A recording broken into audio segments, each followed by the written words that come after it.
But I'm not live. We're live with Plat Chat Overwatch 182. I promise we're live for real this time. I might have done a debate intro, but we're finally live this time. Yeah, sorry. We scheduled it for 10:15 and it's 10:05. So we're early to 10:15, guys. Whoa. We're early. 10 minutes That's early. big. That's big. That means that there's an extra 10 minutes for people to skip to get to the part they want to listen. Oh That's my very god, important. Avast. We Make went live sure- for 30 skip seconds. this Make sure in this 10 minutes we don't talk about Overwatch at all. That would be my goal. Okay. So I'd like. Okay, the first up, timer on, let's put talk the about timer on. XQC and Adept and the common law divorce drama. Let's get into this. Any So lawyers? recently, Baby Gronk as well. Rizdub Baby Livy. Gronk. Baby Gronk. Yeah, Rizdub that's so Livy. who's Dude, that? he's I the bet next Johnny star and Avril have on the no field. idea I what have we're no talking idea. about. This Yeah, is- they have literally no clue. These poor fools have no idea. No Oh, Johnny and I idea. are I foreign. did when it was kind of fun to go to the live stream fails Reddit, also known as one of the worst places on earth. When the whole Twitch thing was going on, that was like last week or so when they talked about their Twitch thing, and then I didn't get why they like censored the word adept, and then I quickly realized I went through like a 30-minute wormhole of just like the biggest drama on Twitch, and I was just like, holy shit, this is insane. Yeah. So yeah, I do know what you're talking about, Avast. No, I you didn't do get know the. about Baby Gronk though? Dude, Baby I don't know Gronk, about though. Baby Gronk. I He know doesn't know about Baby Dude, Gronk. Yeah, I don't Did know you about know Baby he's Gronk. set to go to LSU, bro? Dude, Did you know that scores, Baby like, a Gronk minimum has of committed 3 untold touchdowns. amount of war crimes in the That's former, true. former Yugoslavian Republic? Wait, That's what? facts, What is this? Did Livy riz him up, Baby Did Gronk? Libby Libby riz rizzed up him Baby up. Gronk? A TikTok Hey, video is he the discussing new Riz football King? Live quality. footage, Baby bro. He's the new Gronk. Riz King. What? This is so Speaking to dumb. bro, by the way, is speaking of so dumb. Yugoslavia, it took me way too long to realize that's not a country anymore. No, it's former. speaking of Former which- Yugoslavian Republic. Yeah, that's They the had thing. a I whole- was like, There was a whole up thing until- about that, up you know, until- like up until NATO was last year. involved. dude, I still thought this was a country up until last year. I'm crazy. Someone didn't what? take their AP World What History. the- Yeah, look at this. Yo, He's what committed the- war crimes in Yeah, the Balkans. 40 What are we Unspeakable doing? acts. It's What? crazy. What are we doing? No, cut this shit out. No, we're not going to talk about Overwatch. We got 3 I'm minutes done on with this. This is the I'm intro. done with We this. got No, 3 I'm minutes. freaking done. I want to talk about the intricacies of hero compositions and how they function against each other and how they play out on different map layouts. That's what I want to talk about. Speaking of Hell which, yeah. Speaking of which, I just boring. did a cast. How do you think they earlier. should redesign Roadhog? No, I'm kidding. Go on. You know the new patch that just dropped, the season 5 patch? I cast that like 6 hours ago or something like that on was contenders it? straight. We're already playing the brand new patch because there's no. How was it? Really? That is New funny. patches. Well, every team just went super safe and played the same stuff as they did like last patch. So nothing's Oh, changed. so no really. one had actually learned the meta yet. They're just playing their same Okay, comp. so Adam and Color Hex are on a super team at the moment. They're on the best team, and they tried to An play Australian super team. Now, an Yeah. Australian super team, with correct? 2 former Okay. Overwatch League players, one of which didn't get to play any Overwatch League. Anyway, the point is, so Connor, you relate. Anyway, the point is, Yeah, I do. the point is, they played Lifeweaver for 1 Kings Row A defense. It sucked even with the buffs, and then like, oh, this Big is dog. bad. And they ended up losing the map because of that one pick, because it snowballed their entire defense loss. And no one was surprised. And It's no one was extremely surprised, and bad. Lifeweaver wasn't picked again for the rest of the days. Yeah. That's all I got to say about that. Now, but maybe they just weren't our brightest minds. Maybe there's theoretically some Overwatch League teams with the new buffed Lifeweaver that can make it work, you know? Have we No. considered that? No, Right. the Oh, pick hell is yeah. dog. It's so bad still. Like there's no point Yeah. in playing this character. Bert Log. Bert Log. I do love I also love that I love the name Honeypot and Miku Fan Club. I Oh, yeah, love you got these Frogger. team You names. got You Frogger got and Oh, Frogger. that's Frogger on it? Frogger's team. Yeah, and you got Romani's on it too. Frog is playing Overwatch Contenders again. People forget that he's an ex-Overwatch Contenders player. Yeah, Like, people do he's forget actually that. won Overwatch Contenders before. People forget that. He's Yeah. still good. Dude, I have Romani a must be question. playing on crazy ping. Holy fuck. that Yeah, guy he's on like plays in- he's on like nearly 200 on ping or West something like Coast. that. I have a question that will make me very uneducated. Holy crap. Okay. Yep. How Yes, long Color has Hex Color roll Hex been on his Ana roll? So That think the Color Hex two- Ana arc is what we need to see. this year only. He started this year. Okay. So last year during the Jungle Queen meta, he played Jungle Queen, and he would have considered that him role swapping to tank, kinda, sort of. And then before that, he was in DPS. So he's on his 3rd professional role now. So he's You on could his call mirror him- arc. Yes, the Australian mirror. Yes, he's the Australian mirror. That's correct. All right. Ironically, Mirror also started an Australian Overwatch. Wait, so isn't Color X Kiwi? Yes. He's a Kiwi, yeah. Oh my Okay. god. Yeah. Okay. Playing Yeah. contenders I Australia. double checked that. I was wrong. All right. Well, there you go. Sweden, Switzerland, same thing, right? Yep. Anyway, moving on. We have important stuff to talk about, guys. We have important stuff to talk about. Like baby. There's one big thing that stands out this week. Keep Croc. It's smooth sack summer, guys. It's smooth sack summer. Smooth Sack Summer. Smooth sack summer. If you haven't heard already, it's smooth sack summer. When you're playing in the summer sun, make sure you're escaped from pubes to bum. That's right. This is the summer to keep your balls cool while still looking hot with Manscaped. The leaders in below the waist grooming are making sure we all have a ball this summer by giving our pant partners everything they need to stay fresh. Dive headfirst into the smooth sack summer. We're going to Manscaped for 20% off and free shipping with code PLATCHAT. Listen, guys, I don't know what you guys did before Manscaped. It changed my life. It really did. It was like a new arc, a new chapter in my life. Before Manscaped, I don't know what. I don't even want to like delve into techniques, tools. There was like a fucking carpenter shed where I was going to town there trying to make it work. But then Manscaped just changed my life with their tools, made everything so much safer with their smooth, safe shaving technology, with their very brilliant tools, the way you charge them up, the wireless. It's just great. It's just great stuff. So They're like no the one can baby relate. Gronk Dude, of before grooming. Manscaped, Sideshow still had hair. True. Post Manscaped, it's just clean. True. It's clean. Manscaped changed Sideshow's life too. Yeah. Manscaped actually did change Sideshow's life in a way You that could like be the by Riz removing King him.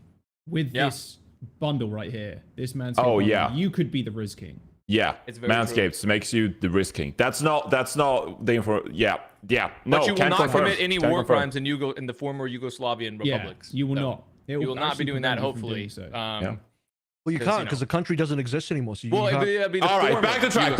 Yugoslavian. The Manscaped Performance Package 4.0 has everything you need to prepare the summer bod. They have built the ultimate grooming bundle for your summer grooming. Thank you, Solomon. There you go. Exactly, that's one. The Lawnmower 4.0 trimmer features a cutting-edge ceramic blade to reduce grooming accidents thanks to their advanced skin-safe technology. The Lawnmower 4.0 has a 7,000 RPM motor. That's like XQC's new McLaren. A new multifunction on-off switch can engage a travel look and gives you ability to turn on the 4,000K LED spotlight on and off when needed for a more precise shave. So, you know, if you turn the lights off, because I don't know, for whatever reason, when you're shaving your balls, it has an LED light. It like highlights it for you. It's brilliant. Did I mention this trimmer is waterproof? RGB? Beach, lake, shower. This razor will devour even the No, it's got strongest a pubes. flashlight. Now that you have the perfect haircut, use Manscaped's liquid formulations to keep that freshness even at the hottest summer barbecues. More importantly, use the crop preserver ball deodorant to stay cool in the heat with a soothing aloe vera formula. It's the best in the business for below the waist freshness, and this clear drying formula will keep looking good while smelling good. Manscaped even threw in 2 free gifts to their Performance Package 4.0: the Manscaped Boxers and the Shed Travel Bag. And wearing sandals with some nasty toenails during the summer? Nope. Take a look at the Shears 2.0, a luxury nail grooming kit. Solomon is lost. Solomon's just lost at this point. There's so many He's just problems with clicking. this. He's just clicking. I mean, you are just Clicking. spinning. Bro is spinning This right now. kit You're going so includes fast. stainless steel nail cutters, tweezers, and grooming scissors. With the Performance Package, your balls will be ready to impress, but make sure you cover the rest with the Shears 2.0s. Use code PLATCHAT for 20% off, free shipping, and have some cool balls this hot summer. Here you go. There you go. Wonderful. Thank you, Manscaped. Thank you. So thank you so much, Manscaped. Thank you for changing Sideshow's life. And thank you so much. And all of our lives combined. Can I share a very relevant tweet about balls? I'm going to give this to Solomon right now, and he can. Oh I my was gonna god. say- What I a was gonna say- transition. I was going to say choose to display it, but I think he just will. So here you go. Jamie, can you pull up the tweet? Is this related to Smooth Sack Summer? It is. Related to balls. Oh. He will be taking your balls. I And your see. balls It's- could And it's be a that Frogger smooth. tweet. It's a Frogger That's tweet. true. It is a Frogger tweet. This one actually popped the fuck off this tweet. Frogger always puts out some big. I mean, this. They're always so. They're just so aesthetic, you know. 18,000 likes. That's crazy. Wow. Well, Manscaped And will all- take your just- balls because just it's some safe technology, some Overwatch safe razor balls. technology. Yes, exactly. still be See, there. he They'll gets it. still be there. Advanced skin safe trademark technology. They're, You wanna, they're trademarked. Advanced skin safe. Okay, wait, I'm move on. Yeah, several. You know who else's balls is recently taken? XQC because he's got a new girlfriend. That's all I'm saying. Okay. Should we talk about who it is? Oh my god. Because it's relevant. Because it's relevant. No, please. I'm about to do the Akira, like the sound where it's like the ding. It's like Akira, just fucking, it's just hitting me in the head. Boom, just fucking every time, like me getting hit with this is news. That might have been the funniest thing Avril's ever said on the podcast. Do you guys know whose balls is also taken? Excuses. Oh god. All right, we have I'm so not much. lying. I'm not lying. I know. Yes, we know. We know you're not lying, Avril. We know so much. We know too much even. We know too much. All right, we gotta talk about Overwatch. There's so much Overwatch stuff that happened this week. It's actually an incredibly comfortable podcast as a host this time around, because all we're going to do this episode is talk about Overwatch Season 5, Overwatch Season 6, and the Midseason Madness, and that's it. It's just massive news all around. There's no jumping around, what's our angle, what's our topic, what's our take. No, it's just they announced Overwatch Season 6 before Overwatch Season 5. They dropped this piece of news on a Sunday, just like in the middle of a Sunday. They were like, boom, here's the biggest news in Overwatch this year. Overwatch Season 6, they got the story missions coming, new game modes, they got like tons of blogs and trailers, and here you can see the trailer yourself, Season 6. I mean, it's just, this is what people are looking forward to. It's not going to be a replacement for PvE, but this in many ways is quote-unquote the launch of Overwatch 2 PvE. So, I know, before we went live, you guys were passionate. So, Avril, I'm just gonna spin you off like a little toy. Opium sequence. Here we go, Yeah, everyone. And let you go. What do you think about people's reactions to Season 6 and story missions? Not even my reaction just to the trailer or the PvE or anything like that. We're gonna go straight to the reaction of the reactions. Oh, first of all, I just think it's funny that like you immediately have comments from, to be fair, these people probably don't keep up with Overwatch very often. You immediately have comments like, wait a minute, I thought they canceled the PvE. What's going on? Did they bring it back? Did we win Reddit? Like, dude, you just start seeing this flood of comments. Did like, we win Reddit? It's just like, Did we win No Reddit? one is winning on Reddit right now. Wait, before we launch into this, shouldn't we kind of like, what if, for the people that aren't familiar with the full roadmap of what is actually launching, should we do that and then do this stuff? Because Probably a like good people idea. might not be, because I'm gonna say it too. Like, All right. honestly, a lot of people literally don't know what the fuck is happening for a variety of reasons still. So like we should probably lay out what is happening and then we get to the mold. Yeah. Okay. I'm sorry. I got a bit too excited. So. Because otherwise, everyone's just going to be ranting. Everyone's going to be like, "What is he talking about? I don't know what he's talking about." Like everyone's going to be like, I'm trying to no slowly idea. ease into it by having a laugh first. Sorry, I kind of phoned it in as a host there. I got too excited. I apologize. Yes, we should Your talk about 306090 is not looking good. With the rebrand to Plat Chat, 306090? your 306090 review, it's not looking good. It's coming up, your 90-day review. It's not looking good. Oh, I've never worked in a company, way, so I didn't know what that was. I thought you were talking about like NBA shooting percentages, No, like my field goal, 3-point, and No. free throw percentages, No. like 30-60-90. No. That sounds about reasonable. We should talk about what actually is in the trailer as well, like what actually got announced, because that would probably be good context. So they had this trailer, Solomon, and I believe you brought it up as well. And they obviously, it was a lot about the story missions. So they got story missions co-op mode. And this is amazing because they have these gifts as well. And they have the new PvP game mode called Flashpoint. They haven't really explained what Flashpoint is besides, some basic information, just like people are going to be capturing an objective and the objective moves around. That seems to be From like the what gist it of it. seems like, It's it's almost like from COD. hard point from COD. Yeah. Like where you're It's just exactly you're what just it running is. around. Yeah, exactly. You're just capturing different areas essentially. Yeah. And then there's 2 new maps, I believe. There's this one and Gothenburg, the Swedish map. Yeah. And they seem to be Hard. Flashpoint maps, I believe. Yeah. I thought it was the Thai map, because did I see it wrong? I don't in the know. I previews? honestly don't know where this one is. I don't know where that's supposed to be. There's the hero mastery missions. So, you can practice hero skills and stuff in a hero mastery kind of game mode. So you see here Sojourn shooting some stuff. There's the co-op mode, and you can see Tracer carrying some kind of engine charger battery kind of thing that I get to play somewhere. There's the firing range. That's a copium canister. She's carrying the copium canister. I like the fact that they added that. Yeah. Copium canister. Yeah, and then you insert it into the copium machine. Do you think the firing range will replace We're Osu? so back. Firing range. Updated fire range. We're so back. There it is. In the depths of my, it's so over. I had the highest. We're so back. I feel like for the longest time they were like, yeah, it's not a first-person shooter, it's a hero shooter. We don't need any sort of like aiming practice at all. There was a lot of people. There like I made a tweet about it. There was a lot of people that were like legitimately like, hasn't this been around for a long time? I'm like, we're so back. What? Because it existed in. There was like it was in the. This had existed before that previously, like in some form. I can't remember exactly what it was. Yeah, it was like where, when, what? People were talking to me about it. It was what, like old training training range or something? I'll have to go find it. Do you mean it was already in the game, or people just talked about adding it to the game? I don't know. People. Let me. I'm gonna find it. But let's keep moving on. Let's keep moving on. Yeah. Okay. Oh yeah. There's a firing range. Yeah, go on. I think it was like. What the hell were they saying? It was like. Okay, because that was in the tutorial. That range was in the tutorial, is what it was. But you could only play the tutorial as soldier. Fuck has played the tutorial. But apparently, people have apparently. So listen, we're going way too in depth with this. This is just literally I was making a joke. Right, whatever. It's a firing range, poggers. Yes, people are gonna stop playing Usu and play the firing range instead. So there you go. Some more enemies you'll face in the story missions. The null sector. Poggers. We've been talking about the null sector for like 6 years now. More, maybe. No, it's about 6 years. They also redesigned maps. They redesigned Gibraltar, for example. Oh, the this is season 5, by the way. Sorry, this is season 5. And there was one more thing. Yes, the new support hero. Yes.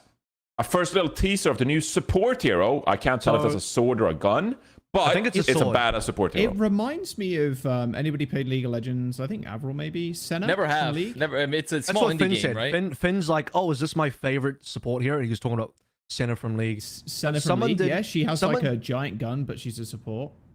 Someone put this through like a Photoshop thing where they changed the I don't know, the contrast, and it made the silhouette pop out a bit more in terms of details. And I'm pretty sure after that, it's much closer to a sword than a gun. So we're pretty sure it's a sword at the moment. Okay, well, swords can still shoot things in the future. We'll see. But also, I'm pretty sure this is the Peruvian hero because they teased that there was going to be a hero from Peru, and this is looking pretty Peruvian, I think. Okay. I mean, I can't confirm that, but it's a nice little teaser. You can't see much. There was someone that actually did I don't want to call it fan art. It was basically like they looked at the, I don't know, tuned coloring version of this that a fan did through Photoshop, and then they drew out like an actual art piece of this new hero based on that, and the detailing was pretty nice. I don't know, I might be able to find it for Solomon to put up, but based on that, you can sort of see like, okay, I can see how maybe this is a Peruvian hero. Yeah, honestly, just give anyone a cloak and a big sword, and I'm like in. Like if I had a big cloak and a big sword in real life, I just feel badass. So sign me up. I'm all for it. Jaws, how are you looking forward to a new supporter? You pogging out? You I'm pretty pog because Lifeweaver is just dog. Like absolute dog shit hero. I can't wait for him to be the first hero to be remade directly after launch. Like, my God. I've had people in my fucking games already. Oh my God, I'm gonna go crazy.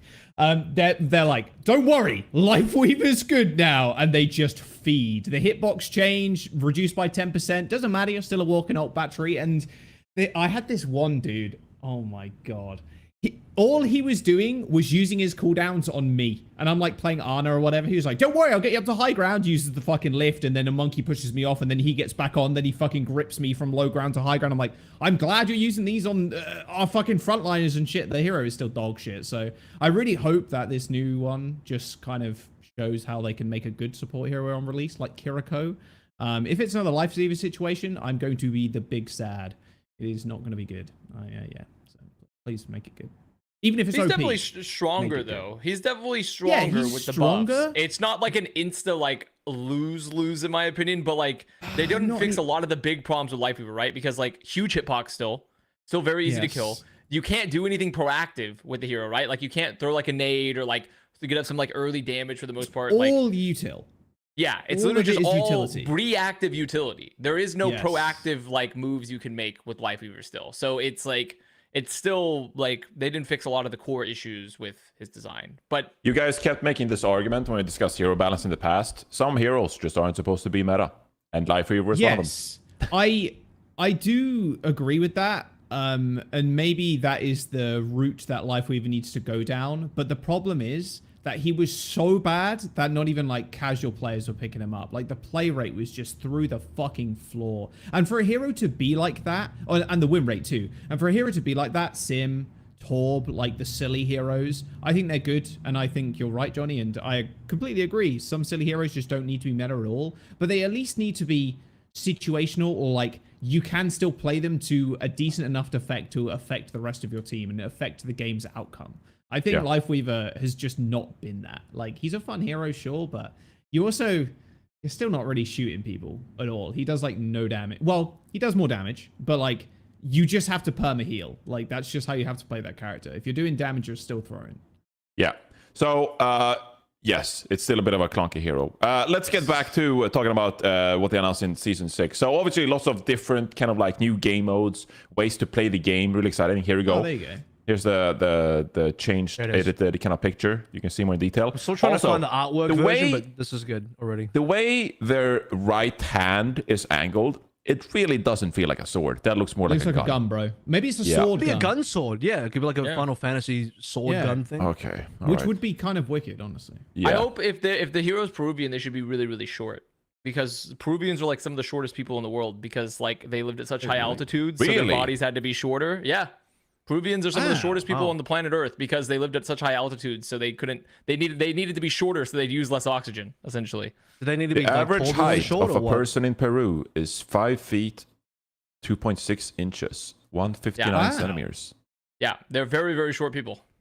So I hope that on the map it's going to be reflected where they just looks like actually like you're like waist high on the majority of the heroes, just running around. A Torb again. So just that would solve the hitbox problem they have with Lifeweaver. If they are a short hero, then you know. They're doing like prop hunt, right? So like that could be one of like should be really good at prop hunt potentially. Dude, what is that picture? What is that? It would be cool if like their ultimate was like they take the gun and make it like a two-handed sword, and you can just go in there like. And I guess that's kind of like Brig Inspire, to be honest, but I don't know. That'd be kind of cool. So let's talk a bit about this. So I guess you can call it like a soft launch of PvE. You got the story missions coming. Obviously, Solomon showing off all the amazing robots, the cinematics, the trailers, co-op missions and story missions. Can I interrupt you real fast? Can we like distinguish between like the PvE, because I think this is where a lot of people are getting really confused because they're like, people literally don't know what the fuck is happening in PvE. Yeah. We need to lay out what the fuck is here. So you can purchase story missions in a bundle for $15. Yes. Let's call it. Can we just call it story missions? Because the word PvE at this point is fucking tainted to the point where if we mention it, people are going to get fucking pissed. PvE, it doesn't exist. Story missions exist. You're purchasing story missions. But then that's not accurate either, because I know it's fucked. PvE. I know it's fucked because like. But people are just so fucking up in arms about that. It's just like, oh no, wait, it is coming out, but it's not, and you have to pay $15. Like, it's just, you know. So I do agree. Let's just call it story missions from now on. We just focus on that as the terminology. Are we banning the word PvE on the podcast? Just talk story missions. Yes. Well, we don't have to ban PvE, but I mean, like, I think story missions are the most because like because a lot of people like, and I was telling this story before we went live. I in a Discord with some friends, and the news launched about Season 6 and the launch of story missions and this bundle, and everyone was like, "Wait, I thought PvE was canceled." Yeah. And it's like, no, PvE was not canceled. It just they removed hero missions, and which included like the skill tree, like that hero progression RPG elements, but they're still retaining obviously like the rest of the elements and like story missions.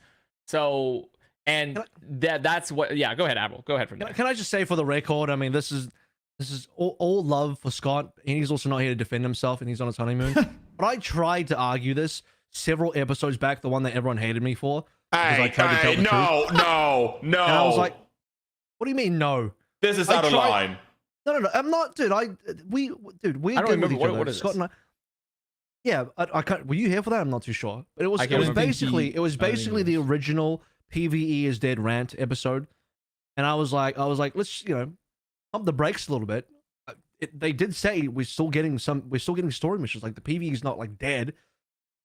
No, this is unfair. No, this is unfair, Avril. This is unfair because we were super excited. Me and Scott were equally excited about PvE and like progression and being able to level up and like replayability. Yeah, and we were fine. so passionate about that. So I get it.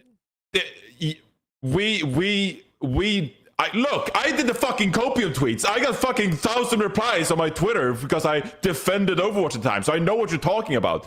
But whereas me and Custa and many others still have the right to be super upset that the progression system was not a thing. But we knew that story missions were coming. We knew this was coming. We didn't say this wouldn't come, Avril. We knew story missions were coming. We never said anything otherwise.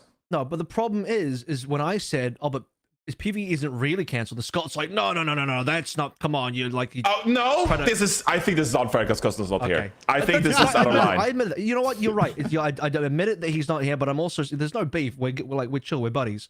But like, anyway, I'm just saying, several episodes back, I tried to put it out there that like, let's be, at least from my perspective, I think more accurately, there is still PvE, and now several weeks later, we're having a problem where like, because, and again, this part has nothing to do with Scott or anyone else, but specifically when you look at the content creators, and okay, some of them are my friends too, so this is like difficult for me to talk about, but they did peddle some misinformation for clicks. I'm not gonna lie, they did. There was some They peddled some crazy misinformation. Extreme misinformation. Holy fuck.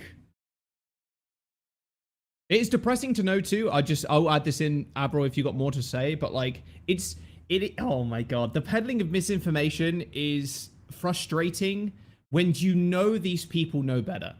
And like, you know that they know better, but they will still peddle misinformation when they actually know the contrary, just because click, just because thumbnail, just because view on YouTube. And that is like, holy fuck. Like, you know way better than this, but you will still argue against it or like say the other thing because it's the easiest way to kind of garner views and, you know, boost your career. And like, I kind of respect the hustle in a way, but it's like so dishonest that it is painful. To throw them a bone a little bit, because while like I brought up the fact that content creators didn't peddle misinformation, some of them also I think did it out of fear. And the fear is, if I don't say the same thing as everyone else in terms of dooming about it, the fans will attack me. The same way the fans attacked me for trying to like not doom about it. And I wasn't even defending Blizzard. I was just like, I'm taking the middle road here. Like, I'm just trying to be objective about the facts, and people hated on me for that. And I'm sure the content creators thought the same thing, and they just, you know what, it's not worth it. It's not worth the hate, so I might as well just peddle the doom.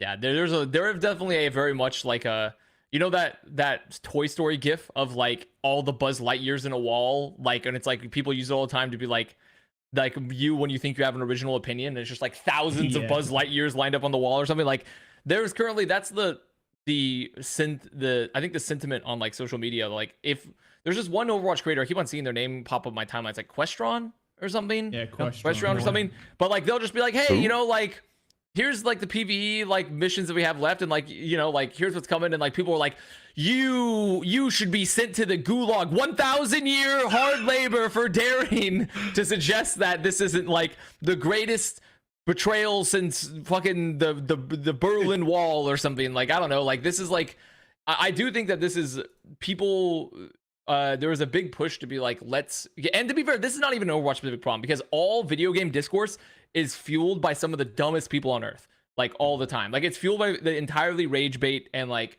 we want to be angry, we want to be mad, and like, it gets clicks, it gets views, because I think there is like all these legitimate concerns that we laid out about the PvE changes, but like, okay, it's, you know, it's over, we've reflected on it, and like, but the thing is, a lot of creators also, there's the power of like creator marketing. And why creator marketing? Like, people get mad, I think, in the past, and be like, why are companies paying so much for creators to market our game and to play our game? Well, it's like, they literally can set the entire narrative of your game by just posting on Twitter and their YouTubes with clickbait thumbnails. Like, they can set your entire narrative, and because this is like a human being problem, but also specifically in the video game discourse, like, everyone will just read these like 200 character tweets, or these like read or look at a thumbnail and be like, this is reality now. I have now consumed information. This is the truth, and I'm now going to regurgitate that forever and meme about it, regardless of any of the nuance like behind it, right? And so like, I do think that that's part of the discourse that's happened here, is that it's been set by creators themselves, many of which don't even really play the game. They just want to be mad at the game. You know, they just want to be angry at the game. But, you know, also to give some anti-props here, the Blizzard marketing for Overwatch 2 was some of the least successful and least coherent marketing plans that have ever been set forth by a game company. Like, they lost control of the narrative so insanely fast, and no one actually knew what the fuck was happening. Like, we're pretty plugged in, I'd say, and I still at times like, what the fuck is happening? Like, half the time, like, I'm just like, I literally don't even know. Like, so I don't even think this is fully on like malicious actors or like people bone off rage bait or just like various like misinformation. It's also like, this is a company that lost control of its own marketing plan like pretty quickly, and didn't have like a very set in stone, like, here's this, and also kept doing it, man. They kept doing it. They keep on doing developer fucking live streams. Stop doing the live streams, man. Stop doing the live streams. Just fucking put it out in a coherent like roadmap and graphic where we can all like, I hate it. I hate live streams so much. I hate live streams for like giving out information, because it's just like, people, Cat, you gotta get out of here. It's just, it's just, I mean, I don't think they're helping themselves, because like, if you look at Diablo, for example, Diablo has like insane marketing right now. And yes, they got, you know, kind of lucky that this, you know, awful Canadian wildfire thing happened. And, you know, it's actually like really bad what happened in New York and everything. Like, you know, that went viral when it was like Diablo, Hell on Earth or whatever. And then you got the awful, you know, Orange, New York City. It's a good game, supposedly. I haven't played it. It's a fantastic game. Really good, They brought in, you know, actors to promote the game. They have great like social media campaigns for Diablo. And so that's an Activision Blizzard game. Like, they're literally like in the same campus developing this game and doing these marketing plans. The control of it is so different. It's so different. Obviously, the public perception of Diablo, I'd say, is way better than Overwatch in like people's, you know, gut feel about the game and the franchise.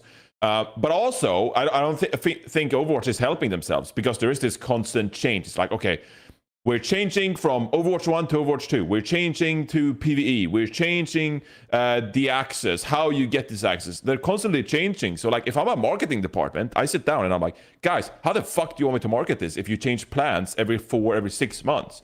And so I don't think the franchise is helping themselves by changing their plans and changing their approach to everything all the time. Because like, how are they supposed to set up all these marketing efforts? They can't keep control of everything if they just keep changing it. I'm gonna soapbox for a real second. I was having some spicy nuggets earlier, and I was building up the heat. This is the moment. People, by the way, people say I defend Blizzard all the time. Okay, here's me criticizing Blizzard for the record. The PR is dog shit. Connor already said that, but let me dive into more specific details of what I'm talking about. Why is it? By the way, how long ago was the roadmap stream? That was like 3 weeks ago. Correct me if I was about under a month, right? Just under a month. 3 weeks? Why? No, how long ago was the roadmap? How long ago was it, roughly? May 16. So a month. Okay, a month. 4 weeks. Okay, about a month. Why is it that if they've already waited so long, because apparently they knew they were going to do this with the PvE since release, right? It's already been like, you know, half a year, 6 months. It's like, like 9 months maybe. Wait 1 more month, because they didn't have anything to show. They then released this trailer for the Xbox trade show, whatever, with Season 6 showing all the PvE, all that. Why would you do this roadmap live stream first and then do that afterwards, when the correct PR move is some free PR tips, Blizzard? You can learn from me. You don't even have to hire me. It's just free. Don't even do a live stream. Do the roadmap discussion after you have something to show. As in, wait for this Xbox thing to happen first. Do the Season 6 trailer.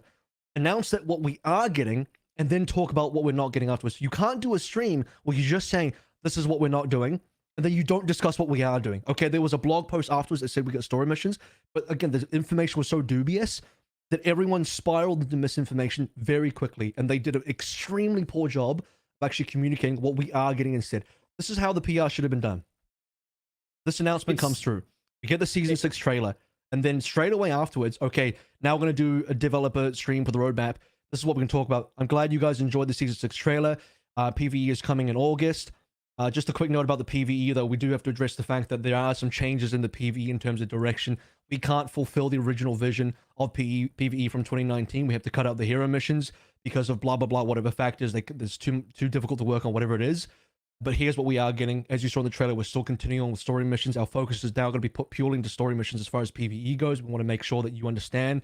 Full clarification, PvE is still here. That's all they fucking would have needed to do, and we would not be in this PR shitstorm we are right now, where people are confused about the existence of PvE. They just did shit in the wrong order. Put out the trailer first, talk about the lack of hero missions afterwards, so at least we understand what the fuck we're getting. I think obviously, like Connor said too, just not doing a live stream is just infinitely better. Just put out a pre-produced video that you can cut down into like a 10-minute developer blog rather than doing a stream, because you can just make it so much more streamlined, and you can just edit it in a way that it's like clear, concise communication. And if you do a live stream, that's just not going to happen, because people are going to stumble over words. They are going to say things that aren't scripted. And it's just so much easier at getting across a vision for the game and like changes that we are fucking making to the game too. Because you're doing a live stream, they're probably not reading chat or anything like that, but it is just another way that people can just sit there and fucking shit on and like clip out of context and all this kind of stuff. If you just put out a clean, concise video, it just makes the progress just infinitely better. In like, you don't think those videos are live to tape? No, dude. They aren't fucking cut. They're like, they might be live to tape, sure, but like they're not cutting it down. They're not edited. But they are not edited in a way that is like clear, concise at all. I disagree completely with that. You think you want them to just do like a YouTube video instead? Just a normal update YouTube video. Developer update, just like Jeff Kaplan did before. Yeah, just a fucking developer update. Exactly. Like, just a dev update. You don't need to have this like faux live, not interactive at all, because again, not reading chat if it is live to tape, right? Just have a developer update. Like, that's the way to do those things. Just having it like faux live, because people are fucking stupid. People think that they go into the live stream and they're going to see people live talking about this game. Just like if you have just a YouTube video, it's again a more clean way of just having an update on the game and what's changing, what they're adding, what they're removing, and shit like that. But by the way, it sucks, dude. After every single announcement, Jared, bless his soul, has to go on Twitter and make like a million clarifications. Yeah, no, this is what we mean. Which is insane. Like, it's like you shouldn't have to put out your tweet. You shouldn't have to put out your big announcement and then send out your people to go on social media and make like 20 tweets to clarify your position. This is what a developer update that is edited, that goes on the YouTube, that also goes on the Twitter. Like this, that's what that would clear up, because they could go in, edit the script. They could go in and just do the rundown. Okay, we're talking about the hero missions. We're talking about the like full-blown PvE, like we said in 2019. But we're going to continue adding this, and you can just block, like literally just story block it out, so it's easily digestible information. They also just need to consider like the community reaction. Okay, if we announce this, what is the likely community reaction? And not just that, but it was always going to be bad. To be fair. Unfortunately, like, this is how you actually do PR, in my opinion, as an unqualified PR person that's probably given better PR advice than what they're doing right now. And that's to say that think about what the most unreasonable take of your information is. Like, what is the most bad faith interpretation of your announcement? Like, what is, if you are the most like bad faith Andy in the world and you saw the announcement, what could this person say? And if you figure that out, then you can figure out like what all the different angles that people might attack you from are, and then your announcement should cover those bases best you can. So that's why I'm saying, like, you know, when you talk about there's no hero missions, people are going to say, well, it's PvE dead, then you need to clarify what the fuck we're getting. You have to go through and think in your mind as a PR team what all the worst possible takes are going to be from the community and address that. If you can do that, then you've done PR correctly. All right. Speaking of bad PR, do you want to launch into the $15 bundle for? Let's go! Solomon, right now. Solomon, right now. Go to overwatch.reddit.com right now. Well, wait. No cookies. Is that a? Just go to the front page. Is that a website? Overwatch.reddit.com. Yeah, that's how I go to my Reddits. I write the subreddit also, name .reddit.com. Like, but it's not dot. No, that's I don't know if the Overwatch one's back. Some of them are back, but isn't it like /, not dot? Yeah, but you can go there by typing the reddit.com/. you can go there by typing the subreddit name .reddit.com, and then you don't have to do the backslash. If you want to get the real takes, you got to go to the Battle.net forums. That's where the I gotta go to the Battle.net forum. Listen, I'm That's where actually the gonna say about the intelligent Reddit API going down that was actually kind of nightmarish, because for people that have like specific subreddits for very specific interest in like collating information, I think that was the point. Reddit is really good because there are people that are just so ridiculously terminally online. They are the perfect gatherers of information. Like if you are doing literally anything for more than 2 seconds, like there is a group of people on Reddit that will find all the information you need and collate. Like they are they should have been working in like the Great Library of Alexandria, gathering knowledge from around the ancient world. Because like they're so good at doing it. And like, because without it, there were times like, oh shit, I have a question. I need to go ask about like this. I'm like, oh fuck, like I can't, there's some Reddit API is down. Like I actually, without Reddit, this is like kind of bad actually. Like I have to go do some Googling.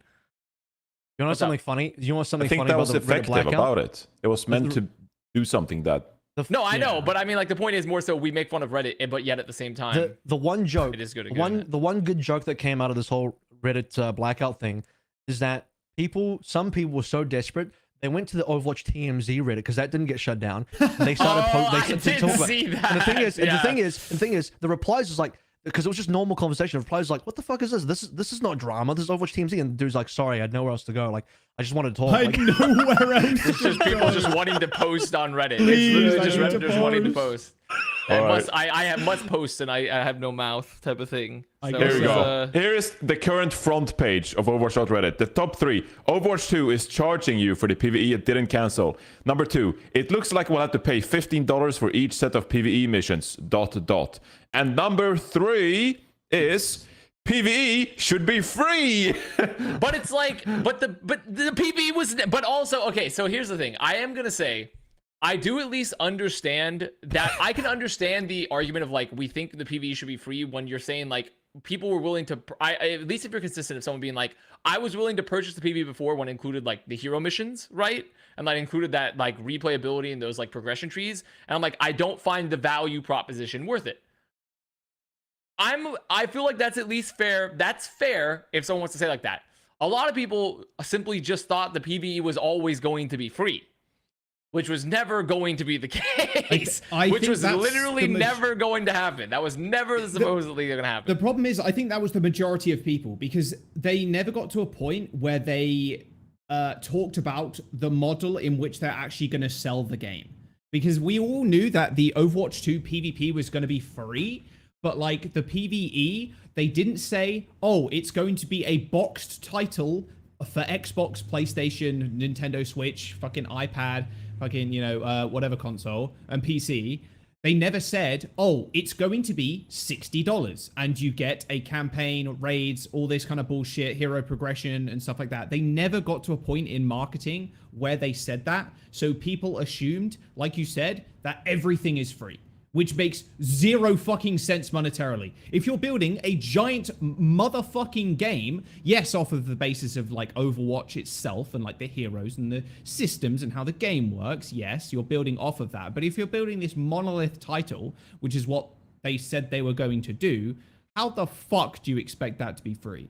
Like how? How? Also, people thought the Watchpoint pack was giving the one that they bought on Overwatch 2's like release. People thought the Watchpoint pack was giving you access to the PvE.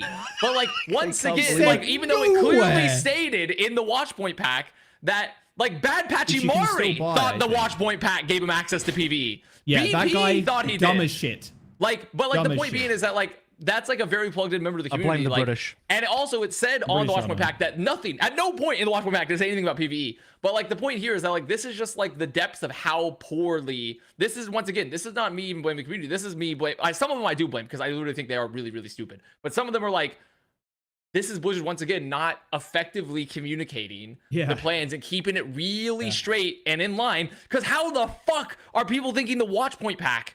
And like you can like there's definitely some user error there. There's definitely some skill issue in regards to that. But like there's also like people just clearly not understanding the levels of like the progression of since we've got here, like, and I think it's also still with the way they communicated this $15 PvE transaction, right? Like they didn't say like, Like they were like, oh, they didn't say $5 for PvE. They just said $15 for like the PvE. And I'm like, well, like it's technically essentially $5 because the other $10 is wrapped up to the battle pass and like the currency you get, you know? You're not paying $15 for the missions. You're paying really $5, and then it's like another $10 for everything else that's wrapped up into it. But like, you know, this is once again like all marketing, sale, like perception, PR, like all of this, the way that's, but and also part of it is just spun out of control by people that see like $15 because they thought the PvE was going to be free or whatever. Like it's just like a loop. It's a fucking Ouroboros, a snake eating its tail. People get mad at price point. It's not properly explained. They get more mad and they just keeps going like the whole time. It's fucking maddening. It's maddening. People, because like there are so many people that legitimately just forgot that Overwatch 2 was free. Because I think so many people were Overwatch 1 fans and they're like, how is the PvE not free? I paid for this game. It's like, bitch, you didn't pay for Overwatch 2. You didn't pay. No one paid for Overwatch 2. Shit. You didn't pay for Overwatch 2. Now, and people were like, well, I bought Overwatch 1. It's like, yeah, but that's, you know, the 1. There was the 1 in front of it. This is 2 now. It's not the same game anymore. It's a different title, you know? And if you don't think the value is worth it, don't buy it. I think that's the most consistent logical argument. If you don't find the value to be worth it and that's your problem, I think that is perfectly fair. But if you're like, I thought the PvE was supposed to be free and this should be free, then I'm like, no, that's literally, may God have mercy on your soul. You're so wrong. You're actually so wrong. I don't even know where to begin. And people don't understand like the complexity of how difficult it is to make PvE content. Like anyone that's played, if you play WoW, if you play Destiny, you play those types of games, PvE is hard to make. Like it's time consuming. There's a lot of assets that can't be repeated into the PvP. Like there's stuff you make for PvE that only gets used in the PvE and nowhere else. So it's like there's not even optimal in terms of making that content.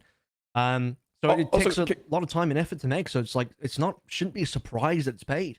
We can argue about what the price point should be, but like no one should be surprised. That's where people's lack of understanding of like the real world comes into, and like doing a fucking job. Like, how many developers do you think work on the game? How much do you reckon they get paid? Well, they don't get paid per hour. They get, you know, it's a salary kind of thing. How much are they getting paid each? You know what I mean? Like, there's a lot of money that goes into this shit, and I also just don't think people understand that, and they probably shouldn't. They don't really need to understand how a game studio makes a game, and like what people are like how people are needed, what kind of people are needed, how many people in leadership are needed versus how many like programmers and artists and like GUI artists and fucking, you know, all this kind of bullshit, right? And I think that's as well where that comes in, because the fundamental misunderstanding of gamers and like how games are made is just unbelievable.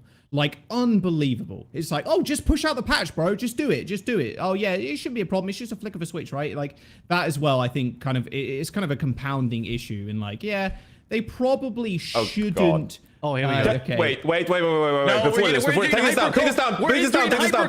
Oh God, we're hitting the cope zone too fast. Please, we're hitting the cope zone too fast. I posted a blog in the Discord, Solomon. If you can go there first, because we're having this conversation as well. And you know, if you see the conversation on Discord, or not Discord, Reddit. If you see the conversation on Reddit, they're already like doing math, just like how much does it cost per mission? Like it costs $1.66 per mission or something like that. This is what we get. But if you pull out the blog that I posted in the Reddit, for the $15, you actually get a bundle, the Overwatch 2 Invasion bundle for $15. You can keep scrolling down here, Solomon, and below that, there it is. And so it says you can get started on your mission to save the world with the Overwatch 2 Invasion bundle for $15. So there's where the $15 is. This bundle includes access to the Overwatch 2 Invasion story missions during the season and permanently after, 1,000 Overwatch coins equal to the premium battle pass, 10 USD value. So for $15, yes, you get the story missions, but you also get the battle pass for the season that already costs $10. So you're essentially paying fucking $5 for the story missions on top of the battle pass. So like, it's not like, oh, I have to buy the story missions, I have to buy the battle pass. You get both for $15. Like, and you get the Sojourn skin, and you know, if you don't have Sojourn unlocked. But like, it's not like you're paying $15 just for the mission, just for the story. Well, you're paying it for the season. And so like the value is like way better than people make it out to be. The argument, Johnny, though, there, and I will give them a little bit of credit for this, is that maybe I didn't want the premium battle pass. Maybe I didn't want the battle pass. I just want to play the missions. So like they are paying $15 just for the mission. Sure, but the math is wrong. No, Like- yeah, but like that's the thing. That is they definitely because I talked about it earlier how like it's only it's really $5 for everything. But like realistically, I do kind of agree with it. Like you shouldn't have to purchase a battle pass and premium currency to play the PvE. There should be options to just purchase the PvE independently if that's what you want to do. Which, to be fair, we don't know if they're going to do that later on. They could be doing. Yeah, we really don't know. They could be doing that with this anyway. invasion bundle. Like, there could be a situation after season 6, after season 6, or maybe season 7, that they just kind of, okay, you don't get the premium battle pass anymore. This bundle's not available, but you can buy the PvE, you know, and you unlock the missions and shit permanently, you know. So was it maybe 100% like later set down in the stone line. that they wouldn't release the PvE for season 6 a standalone? It's just only going to be this bundle. Is that like 100% set in stone based off this announcement? Well, that's the only thing we have information to go on. So once I'd again, assume... but the point being here also is like what happens if we get to season 6 and they do release the PvE, or like they later down the line they do release the PvE as just like a $5 standalone like price, but then they've already fucked up everything by saying you have to pay $15 for the PvE, you know? Like this is once again like me being like, why would you stagger? If this is the case, I don't know if that's what's happening, but if it does work out that way where you can buy the PvE standalone in season 6, why would you stagger this information? Why would you not just tell everyone right away that you could buy it for $5? Now, if that's not the case, I think that is a little unfair. I do think you should be able to buy the PvE by itself. You shouldn't have to buy a bundle. But like, if that's what happens, if like a week or two from now, or like on season 6 release, they're like, oh, you just buy the PvE for $5, and they didn't say that initially, that's just like, once again, like there are no feet left to shoot. They've ran out of bullets. They've shot every one of their toes off. They're just nubs. Like there's nothing left. Like why they've just been full auto blasting their feet for no fucking reason. So we'll see. Whatever price they set, by the way, now also sets a precedent for future, because this is not going to be the only story missions they release. At least that's what we can safely assume. This is the first part of however many parts. We don't know how many they're doing. And this is the other reason why it can't be free, because if they do this free now, then it sets the precedent. You know exactly what's going to happen next time. They give you the first 3 missions for free. The next time they do PvE, people are like, oh no, they're trying to charge us now. They used to give it to us for free. Now they're trying to charge us. So you can't give it to free now because it sets a bad precedent for the business model. Do we know if this PvE bundle and like you unlocking story missions, is that like a perma unlock for all other story missions later down the line? Because they said there's 3, right? So it is just Jared, I think confirmed. 3. It's only for this 3. Ah, okay. Okay.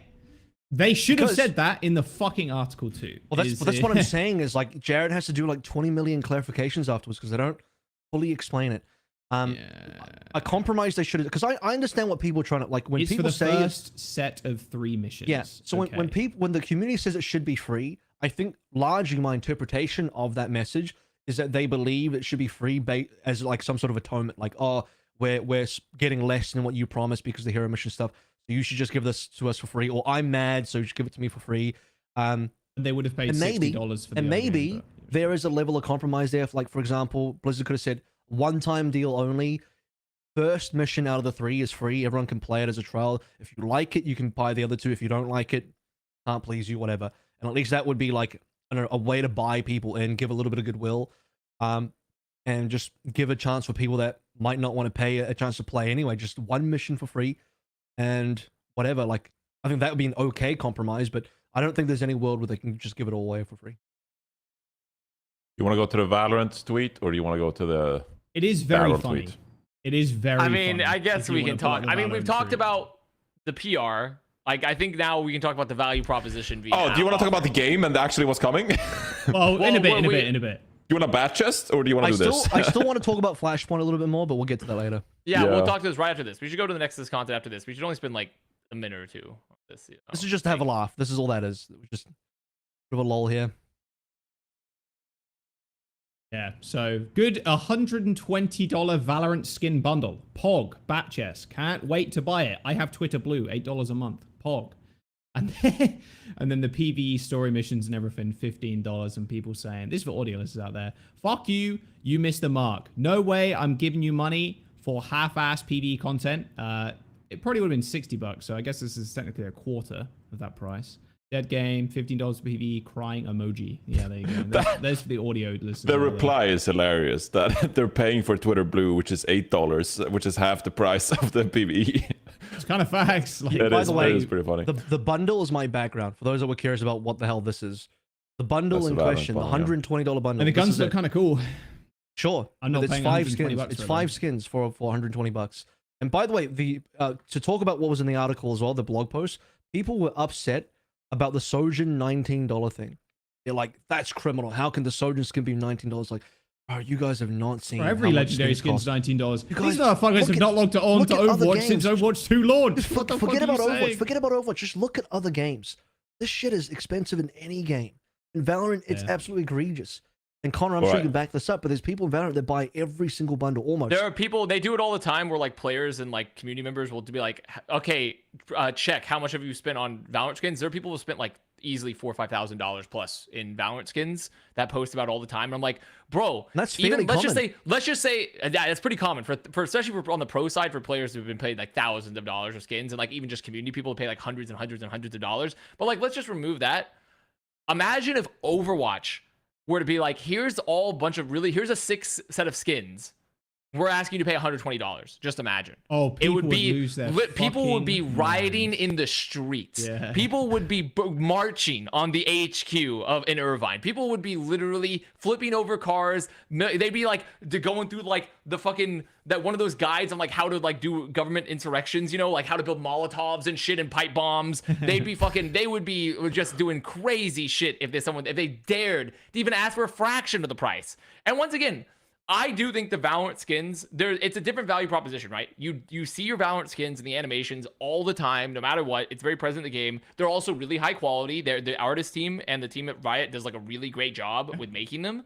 So like, I'm not saying that the Valorant skins aren't worth it. I'm more saying that like the mere act of people asking for money in Overwatch for a product that was supposed to be paid for anyways is sending people in a spiral. Like, because I just see it over and over and over again of like, people will complain about the context of like, and be like, how can they do this? It's like, well, the PvE was always supposed to be free. And everyone's like, oh shit, I forgot. The PvE was never supposed to be free. People just forgot that you were always going to have to pay for the PvE in some capacity. They just forgot about it.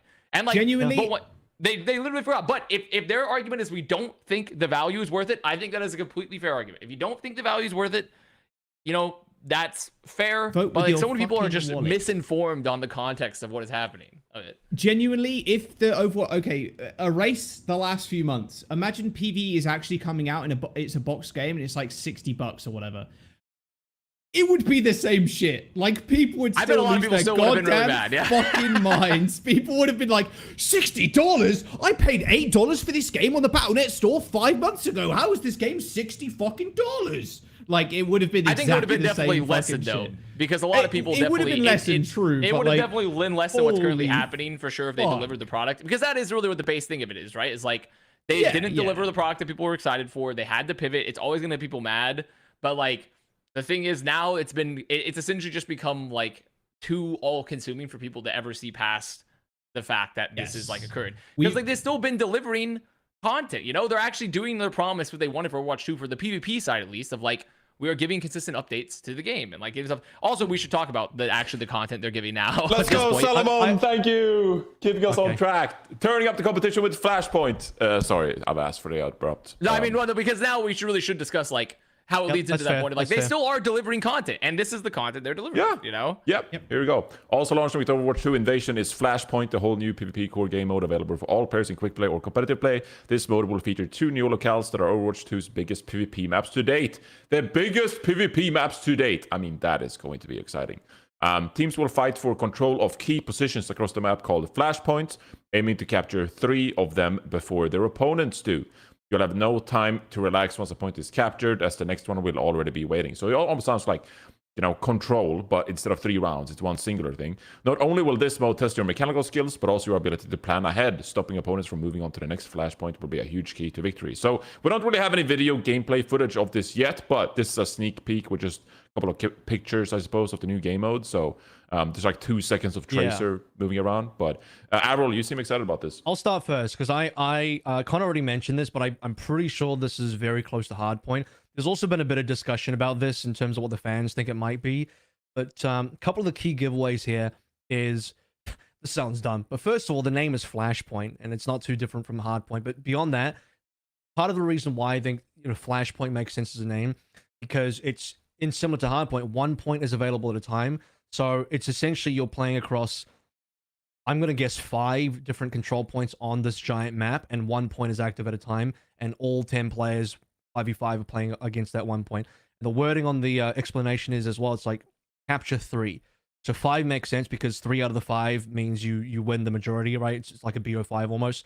So you are playing 0 to 100 like a Koth, like a control map, and if you get the 100 and you cap, you score that point. But if you get 3 of those points, you win the map. That's how I read the explanation of how this works. So unlike Hardpoint from Call of Duty, where both teams can sort of tick up points, and whatever amount of points you get, it carries over, and you're trying to get like 250 points first, something like that.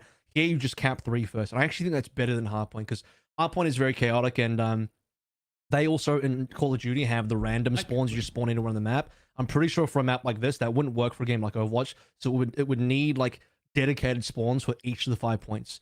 So that's how I think this map is going to work. I actually kind of like the idea. It really does seem like a better version of Control, because Control sucks. Control is the new shittest game mode in the game, like straight up. I mean, this is big Control though. This is just like a 5-point Control though. Absolutely fucking not. Control is not fun at all. It's Control is literally fun. RNG. I like Control. I mean, this okay. You've gone the opposite direction of Mike. I've always been on the opinion that Control is fun. It's just a terrible game mode. But now you're like, it just sucks. Nah, it sucks. Like, it's a terrible game mode that I think it needs to be deleted from the game at this point. No, wow. I think it's okay. It's okay at best, but the thing is with Control, it was very RNG, and I think this is a good way to kind of sort that RNG this out. This will be RNG as well, I think, though. Giant map. You say that, but you can actually recontest and it will feel a little bit better. Even if your point's behind, you can actually like regain control of the game. Where well, we don't. Do we know that yet? Have we seen any game? Like, we don't know how the spawn times and stuff are going to work. No, right? yeah, sure. While we haven't seen that, but just on premise, I think it's going to be a little bit more of a fluid game mode from going round to round and completely resetting. Because like, I'm pretty sure the correct way to do this is hard speculation from me, but. Okay, in Call of Duty, I think they do set points like 1 through to 5. It always goes, you know, consecutively. Okay, number 2 is always over here. Yeah. But for a game like this, Flashpoint, it could just be random. Like the next point could be completely random, which I think would add some good randomness to the game, because it can get too regimented if you know exactly when the next point is. You can just do way too much setup. I feel like that makes the game weird. So I think there's a possible level of I see this as like a big Control. People are saying like, is it domination? Is it 5 CP from like TF2? It's none of that, because only 1 point is active at a time, so it's not domination, and it's not like a linear you have to cap through 1 to 5 kind of deal. It's like it's a big open symmetrical map. Imagine like if you were to lay out 5 different points, 1 in the center, 1 top left, 1 bottom left, 1 top right, 1 bottom right kind of deal. That would be how the map layout is. So it's not like just one big line like push. So it's very different to those types of designs, and I'm glad we're not getting any sort of domination time game, and I think this is much better than that. Also, it'll probably play a bit smoother compared to Control, because the big problem with Control is if a team gets like 80% to the opponent's 0%, then you can always have that ability to save up ultimates and then just unleash them as soon as you get an advantage. Yeah, but if you do that on Flashpoint, then that team is actually putting themselves at a disadvantage for the next capture. Do you say what I mean? So like, if you save up ults, then you can decide to use them to capture 1 point. But if you do that, then you won't have ults for the next point. That's unlocking continually. The snowball is less horrendous than Control is. And like, that's the problem with Control, is that the snowball is just crazy. If you win first fight, you're going to have more ult charge because you did more damage and you got more kills. And then it's like Johnny said, like, oh, it's solo queue, right? It feels like, oh, you know, you win the next fight too. It's like, well, now it's only 1 fight because we have ults, we use them next fight, and it's just kind of a... I don't think that's going to change with Flashpoint, though. Flashpoint's not going to change any of the ult economy stuff. It's going to change more so you won't have to necessarily be disadvantaged fighting for a point, right? Because there's no like a set, like you're defending a point now with set geometry. Now it's more so both people are having to move to go find to the next point, right? So I think that's where Flashpoint is getting rid of some of the disadvantages of Control, because the ult stuff will always be the same, right? Because the team that wins the first fight on Flashpoint will have the better ult advantage typically. But now you don't have to, oh, my banana. But now you don't have to, like, it fell. My banana fell. Well, now you don't have to, like, you won't have a team that's defending a point, right? With, like, Legion, like I say, for example, like Gardens, we're like, okay, we won the fight, we have ult advantage. Now also we have 2 awful fucking chokes that are filled with environmental hazards, and we're waiting for you to come to us, right? And they have to take these long rotations. Now both teams will essentially be at equal footing to go to the next point to fight for it, right? Like, there is no defender advantage per se. And that's where I think Flashpoint would potentially win out over Control in terms of like mitigating those disadvantages. Well, it actually helps the losers because if you lose the first point, you get to rotate first to the next one.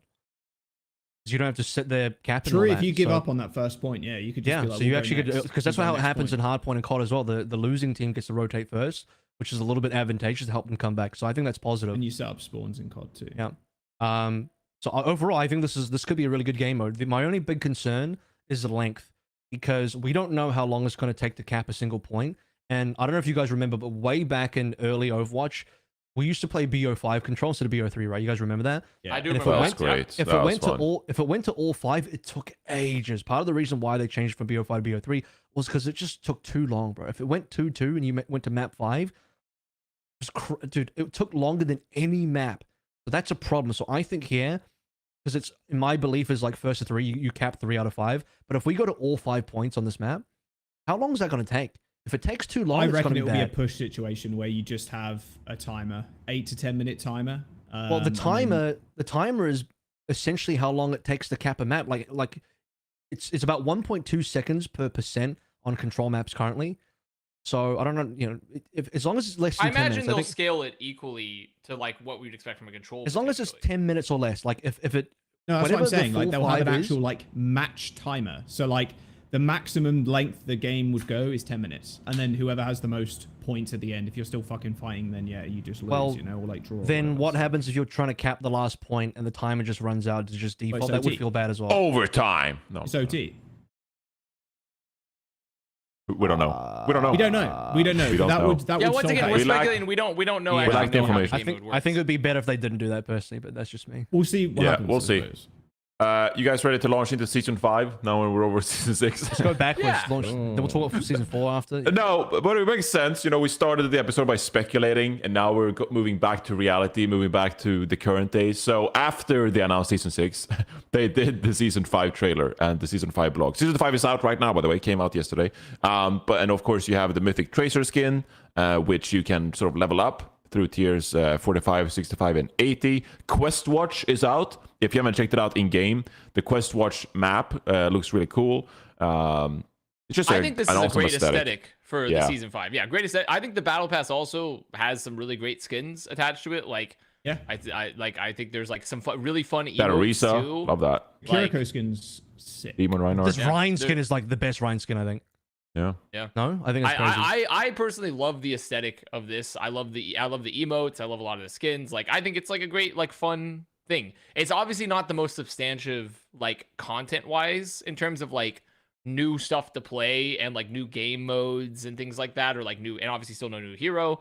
But like, it is a nice little, like, okay, it's just like a fun, good season. Before we get into like the meaty season, you know, before we get into like season 6, which is going to be the slime caves. Season. And what they added with arcade mode and like actually utilizing people's workshop stuff is fucking awesome. I played the demons was it like demons versus heroes or some shit, and you have to kill the Rhine, but the Rhine's like supercharged and there's power-ups to the Rhine across the map to make him run faster. When he shatters, it's like an AoE shatter around him, not just like in front of him. It was actually kind of fun. Like, I don't normally play arcade, but I wanted to at least try out once, like I normally do with these things. And it wasn't bad. Like, it wasn't bad. It was fun. Just like a quick, like 10-minute at most, defeat the Demon Lord. That's it. Use a creative mode. And it was cool. And there was, some free credits from the challenges too.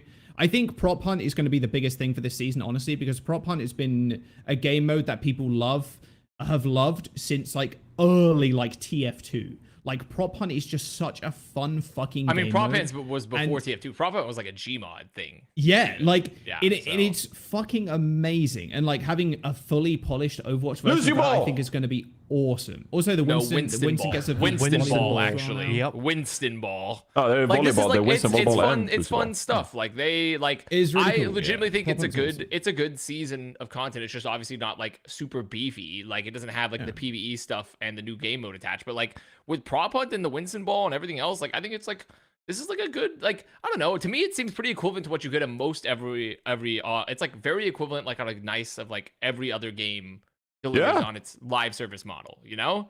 It feels pretty, I feel like the last couple, like, as we've gone through the seasons, feels like we're pretty consistently at a point where it's like we're at essentially the same level of quality as every other live service model in terms of like just delivering content every season, you know?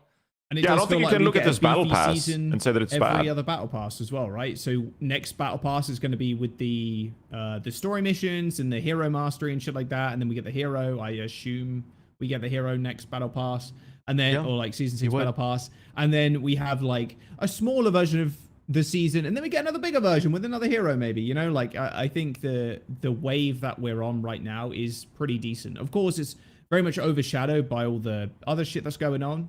You know, somewhat rightfully so, but I think we're on a good trend of like how a lot of us kind of expected the game to go. And if they just keep making these arcade workshop modes, that's going to keep a lot of people, I think, interested. As long as Prop Hunt also stays in the game, goddamn, if that goes away or it's not playable in custom games, fuck's sake. But, you know, I think it's really good. It's hard to really pick holes and things, and I'm just a fucking ranked player as well. I don't think you could really ask for too much. Maybe you could if you were really wanting to, but I'm just personally for a holdover season, what is basically like just a we'll just wait the season until the good season comes where you get all the content. It's just okay. I mean, like I don't. Yeah. Yeah, there was like what maybe you could want more, but the more that you would want is coming in season 6 instead. Yeah. Honestly, like it's almost like a bit of a shame that this season 5 sort of got like put to the wayside, because it is such a good battle pass. Like it has great value, a couple of new game modes, Winston volleyball, skins are amazing. As you said, Prop Hunt, like this is a great season. No one has talked about the fact that they, you know, did the reveal that the cinematic trailer is coming out for Sojourn. Like no, and like I'm stoked for that. I'm so looking forward to that. So and we have a 5v5 ranked queue as well. I was gonna say like that's this season, right? Yes, Team Q. I believe it is. It's like Team Q is like a mini season, so I know when it. Can't wait for Overwatch League teams to spam the shit out of that. So they will Q, definitely not find games. I was actually a little confused on the Team Q stuff. So it's going to be essentially you have to play with a group of 5, and then but it's a separate ladder. No. Yeah. Or is it no, it still is a part separate of the ladder. same ladder? No, it's got to be a separate ladder. There's no way it's the same ladder. Or is Team Q ladder. just like guaranteeing that like you can only your group is 5 and only play together? Yes. Correct. You can only get games with other play 5 against stacks. other 5 stacks, and it's not a separate ladder. I don't. From what I can tell and what I've seen, it is not a separate ladder. You're still earning your rank in your, skill division or whatever the fuck. That's interesting. Wait, so you're challenging for the same top 500 leaderboard? That doesn't sound right, because then you're disadvantaged if you're a solo player massively. Because also it says this is a mode. No. In this mode, there are no skill restrictions. Like it's saying like you could queue together with anyone of any skill rating in the team queue. Like you could be a 5 stack of grand. You could have like 2 grandmasters, 2 diamonds, and like a plat. Like, but it says in this mode. So I'm assuming that this is like, but it says climb the rank ladder together. So I guess it has to be part of the full mode then? From what I can tell and been told, like it's the same, you're still in the same rank ladder. There's probably some, if I had to guess, there's probably some modifier on how much rank you will gain when you play in a 5 stack. Because I talked to a few people about this because I'm like, holy boosting. Because you could just get 5 GM players queuing up with a bronze player and then they just destroy. But then it's also like, you're also going to go against teams that are around the same skill level too, so they might also have like 5 GM players and 1 bronze player or a silver player or some shit like that. So I mean, it's going to be tough to balance that theoretically for boosting, because if you got like 4 GM players and 1 bronze, that's why it's got to be a separate ladder. Yeah, because like even if it was an average skill rating, like if we're it was speculating like 5 again. players of like diamond and plat, that still wouldn't be balanced. Let's see it. Sure. Let's see it first. I just need to I'm a little confused. I will say. I think it's interesting. Zero public communication on the page. I just want to point that out. There's like climb this is one paragraph. Is this live yet, or is this not live yet? No, it's not live. Not live yet. No, it's a mid-season competitive mode. The so mid-season, the mini patch we get. Maybe it's. Well, you gotta wait for our mid-season to finish, so the OWL teams have something to play in their. It's just because it says like in this mode, and then because it's saying like in this mode, I'm like. Yeah. And it's like to play in Overwatch 2 standard rule lock rule set in this mode. So I'm like, it sounds like it would be a separate mode, but then also says climb the rank ladder together in the competitive mode. So I'm like, I don't know. It's confusing. It's a little confusing exactly where that stands, but it's an interesting concept. It's like kind of a first step towards like theoretically if you can do it like this, right? Where like, well, this is really not that innovative to be fair, but like it's kind of showing that like maybe there's some hope that we could get an in-game tournament type of system. Yeah. You know? That's what I think. I think this is just the first step. I think this is them trying out what it looks like if they have 5 players queuing together and they're trying to gather data and they're trying to gather information so that they can take this and actually make it a bigger permanent system later on. So that's what I think. I think this is the first step. They're trialing something new and they just want people to play it and try it out. So it's promising, but you know, it's one step in the right direction. Now we're just gonna see if there's follow through. And people are going to get reminded of what it's like to queue into, what is it, the Carpe Jonak. The Carpe Jonak. It was Carpe. No, Fury, and also they would occasionally have Alarm too back in the day. Oh boy. Right. Yeah, you're gonna feel some pain. You go up, you just queue in, and it's like, oh, it's a full Overwatch League team. Okay. Yeah, that was. So that's why it's also would be weird because like there's no way they could realistically, if you had like 5 Overwatch League players, right? 5 like top 500 like towards the top of the ladder players, like they could only be placed into a game with other 5 stack of other also like extremely high rated top 500 players, right? That seems like such a ridiculous, like you could be in queue for hours, you know, like you could be in queue for literal hours theoretically. So I'm interested to see how the logistics of that work out, but the rest of everything else is cool. We'll have to see how many people queue, because it could also be the case that if there's not enough teams queuing, there could be a full 5 stack of GMs versus a full 5 stack of gold or something. Yeah, in which case that would just be like, you know, whatever. I also like, oh man, dude, I love the new Twitter. I love how Twitter works now, where you do all the blue check marks get put to the front, because immediately you just have trash in relation to the skin.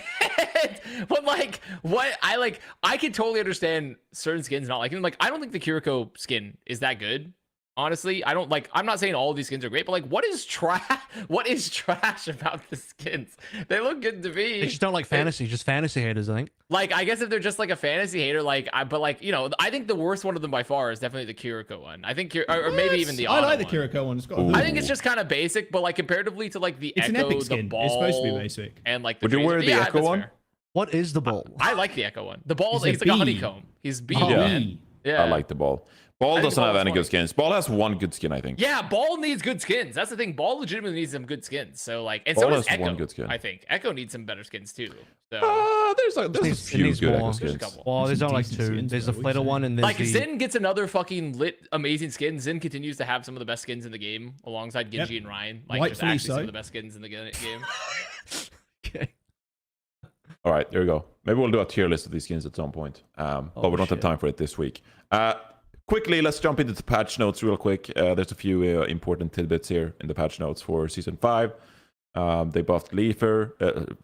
What? I'm just off the group. Leafer. they buffed Lifeweaver a little bit. They changed the way the weekly challenges worked. I believe we touched on this last episode. On Fire is back, and now they have Blazing as well, so you can progress through the On Fire system. You start out on Fire, and then you're Blazing, and it's in the kill feed, it's on the scoreboard. They make a whole thing about it. So On Fire is back. Improved matchmaking. It's great. I'm pretty sure it's in the Spectator as well, because like, again, in the Contenders Australia match, the On Fire was displayed in the kill feed and everything. So yeah, it should probably make its way into Al. It will be in the patch. Yeah. So yeah, I think the On Fire system is like, now that we have a scoreboard, it's like, especially if you can have more cool visual indicators as well, of like, if someone does something fucking ridiculous, and it's like ridiculous, like holy fuck, like they're on fire, like it's a blazing star of light or something, or some other cool animations. That's something that really hasn't been explored as much in, like, I think a lot of like these current esport title shooters, of like these, like a lot of times it's the broadcast that makes their stingers and like animations of like, okay, like we do like the Prime Gaming Flawless, right, or something like that, but like we don't really see as much like in-game indicators as much of like, oh, crazy fucking skill, you know, like I remember back in the ATF2, you'd have the voice announcer be like, they're dominating, or like the same thing with Quake, you know, of like they'd have like even announcers saying stuff like that. Like, I think it would be fun to like bring some of those type of things back in some ways, is if it's not like it's too of a thing. Playing on Counter-Strike community servers with the Quake, the Quake sound packages. Yes, so good. It's fun. It makes it feel fun, you know.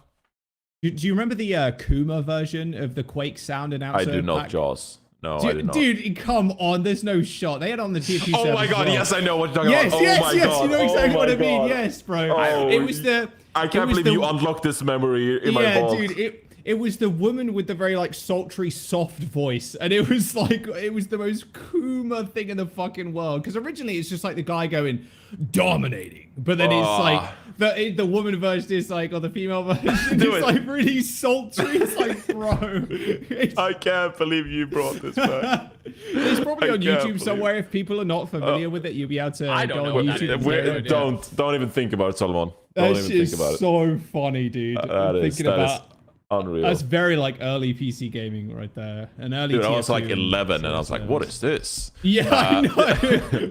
It unlocked something hidden within you, Johnny.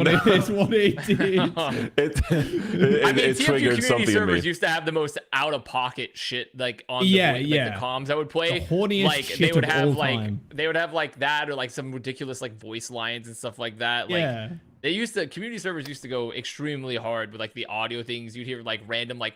I remember one server, like someone would get like a 5K or something. They'd get like a 5 kill streak, and then like Death Grips would just like play for like 10 minutes. Like it would just be like a ridiculous song plays for like. And now we have It Torps does and remind me Mercies. of the. servers. It does, yeah, Tinder Watch servers. It does remind me of, you know, when you joined a server back in the day, the community servers, and it would have the splash screen, and then it would have like some crazy blaring music until you clicked like OK in the bottom left, and you were like, fuck, you just like, your ears were just getting assaulted with fucking sound effects and noises. All right. Dude, bring back that kind of shit. Yeah. So going back to the patch notes, the on fire system is actually quite cool because you can actually get on fire by killing other people that are on fire. So it becomes a thing. If you're 0-5 on Widowmaker and you kill the other Widowmaker, you get on fire and you're like, oh, I'm on fire. Don't I'm worry, on fire. Widowmakers can't kill anybody anymore, so don't need to worry about that. Oh yeah. By the way, yeah, Widowmaker. That's not true. Anyway, That's not true. Not true. let's talk about Jungle Queen. Misinformation. Misinformation. They like the way. I think we talked about this. Didn't we talk about this at some point? They like the way Jungle Queen works, and so they reduce the health you get from commanding shout, but they keep the bleed healing, the passive that Jungle Queen has. By the way, the 15% ultimate cost increase, I personally don't think has changed too much. Ult still comes pretty quickly. But to be fair, on the previous patch, at least from the pro side and contenders, they weren't spamming Jungle Queen that much, so she was pretty healthy in terms of pick rate. I think her pick rate's gone slightly down, but she seems fine to me. She's we'll a see. very like solo queue hero. Like a solo queue, you can just take over the game with JQ. You're gonna have a lot of damage, and the ultimate charge rate I think is good because it actually brings it more in line with like how fast she gained ult before, because you gained ult from like the bleeds and the healing and shit like that. So it kind of brings it more in line with like how she used to be in terms of ult charge rate. That's the way I thought about it. I do like the commanding shout nerf. It makes everybody else less squishy when she just hits the shout, but I still think the healing's overtuned, personally. I still think Kiriko and JQ, especially in a solo queue environment, ignoring like contenders and shit, in Overwatch League, I still think it's a little too much. So is this the patch? So clarifying too, this is the Jungle Queen that's been buffed with all the healing buffs that we got before, and then they're bringing down the shout and bringing up the ult cost. So like, with that in mind, like, because before when that patch went through, everyone was like, okay, it's a Jungle Queen meta in Overwatch League. Everyone's gonna play Jungle Queen, is what we said. This is gonna be the patch that's we're probably gonna play on post Midseason Madness, more than likely. Probably. Oh god. And just by the way, the patch that people said it was going to be permanent Jungle Queen meta in contenders was not permanent Jungle Queen meta. Just saying. Yeah. So maybe people overreacted. Maybe, We'll see. but there We'll are some see. other changes down the page that actually might put JQ in the meta because other heroes are very good. Go down. All right. Johnny. Yep, let's go on. We got Roadhog now amplifies healing. The take a breather now amplifies healing I don't know received how by I feel about 50% for 2.5 seconds. I don't care about Roadhog. Sorry, we got a tight show. I don't give a fuck about this. Well, I'm no, sorry. but Come on. the thing is, it's more so. This is just like, it's just kind of annoying. He's like, so it annoying. Just makes Any Roadhog hog buff like, is like, huh? well, because also this essentially means that like if they play a hog, like once again you're like, holy shit, I have to play Ana again to like make sure that I can anti the fucking hog. But then because people can play like on a Kiriko, you can just Suzu the hog. So like theoretically, hog could be like very fucking annoying with how healthy he is now. If he gets extra 50% healing received upon finishing, like, because that's after finishing, right? Yes. So he's getting the burst heals while doing that, and then after the animation is done, he gets 50% increase in heals. Like hog could be really fucking annoying theoretically, especially when you have like a Suzu on the field. Like hog could be really potentially kind of good. Oh god. He gets if you I hope Suzu not. him after the breather comes through, like you get an extra 75 HP. It's pretty crazy because normally when he's using the breather, he's trying to get away from things, right? And then as soon as that breather finishes, people are like fucking kill that guy like now. But now he gets extra healing, so there's no chance to really like super burst him down unless you anti after breather. But then you have to worry about Suzu. I don't think it affects him that much, and I could be super wrong. I've played with a couple of hogs already in ranked, and it didn't feel that bad, but then everybody is just picking whatever the fuck they want at the moment because that's what I'm saying. I'm just just have to see at the competitive level because I could theoretically see Hog maybe being forced on like certain things more, but I still think like he just doesn't have, he still lacks a lot of utility that you'd expect from like something like a Winston or something like that. But like he could find his place potentially, like especially if like May's been buffed and stuff. But here, let's keep going. Yeah. Moving on, we got Cassidy, Magnetic Grenade. This is arguably the biggest change in the patch notes. Magnetic Grenade no longer has a maximum projectile travel range of 10 meters. The projectile now magnetizes towards an enemy target from 1.5 meters away and chases them for up to 1 second. Impact damage increased from 0 to 10. Explosion damage reduced from 120 to 70. Stock targets now have their movement slowed by 30%, and stock targets are now affected by a hindered status effect, interrupting and preventing movement abilities from being activated. Bring up the Junker Queen ult, Solomon. Bring up the Junker Queen ult. Bring it up. Bring it up. Bring it up. Bring it up. So Magnetic Grenade moves away from this is a short range damage ability to prevent people from getting in your face to a cross map slow ability. Well, holy shit. You say cross map, but the okay, arc I'm memeing. on the Come on nade, now. bro, you're not memeing, bro. I know you're memeing face. That ain't a memeing face. The arc on the nade is very severe. So like to hit a cross map nade, sure, you hit it, but like you ain't gonna want to waste that shit because you can't kill people with it. Like, what's the point? There is no point in throwing it a fucking mile away from spawn. You know what I mean? Like maybe to get like a little bit of damage and ult charge at the start of the round, sure, but it's not going to be used at long range. And like I said, the arc is very, very heavy. But this is a bit of a meme, and I'm 90% sure this is a bug. But you can cancel her ult because you can it's a cancel a movement Junker ability. Queen ult with it. Yes, sure, it's a bug. Surely that's a bug. It's been reported to Blizzard, but that makes 0 sense, and it's bullshit.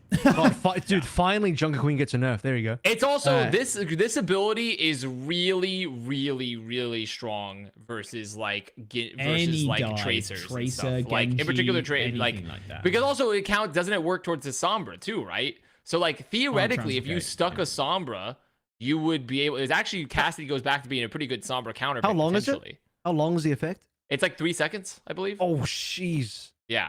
Yeah, Tracers get rolled, bro. It's Well, like, like also Sombra, imagine even Sombra, like you translocate to like you decloak to shoot, like when you're taking a fight and then you're going for a hack and you're decloaked or something. Like if you get stuck with a nade, you can get burst down really quick.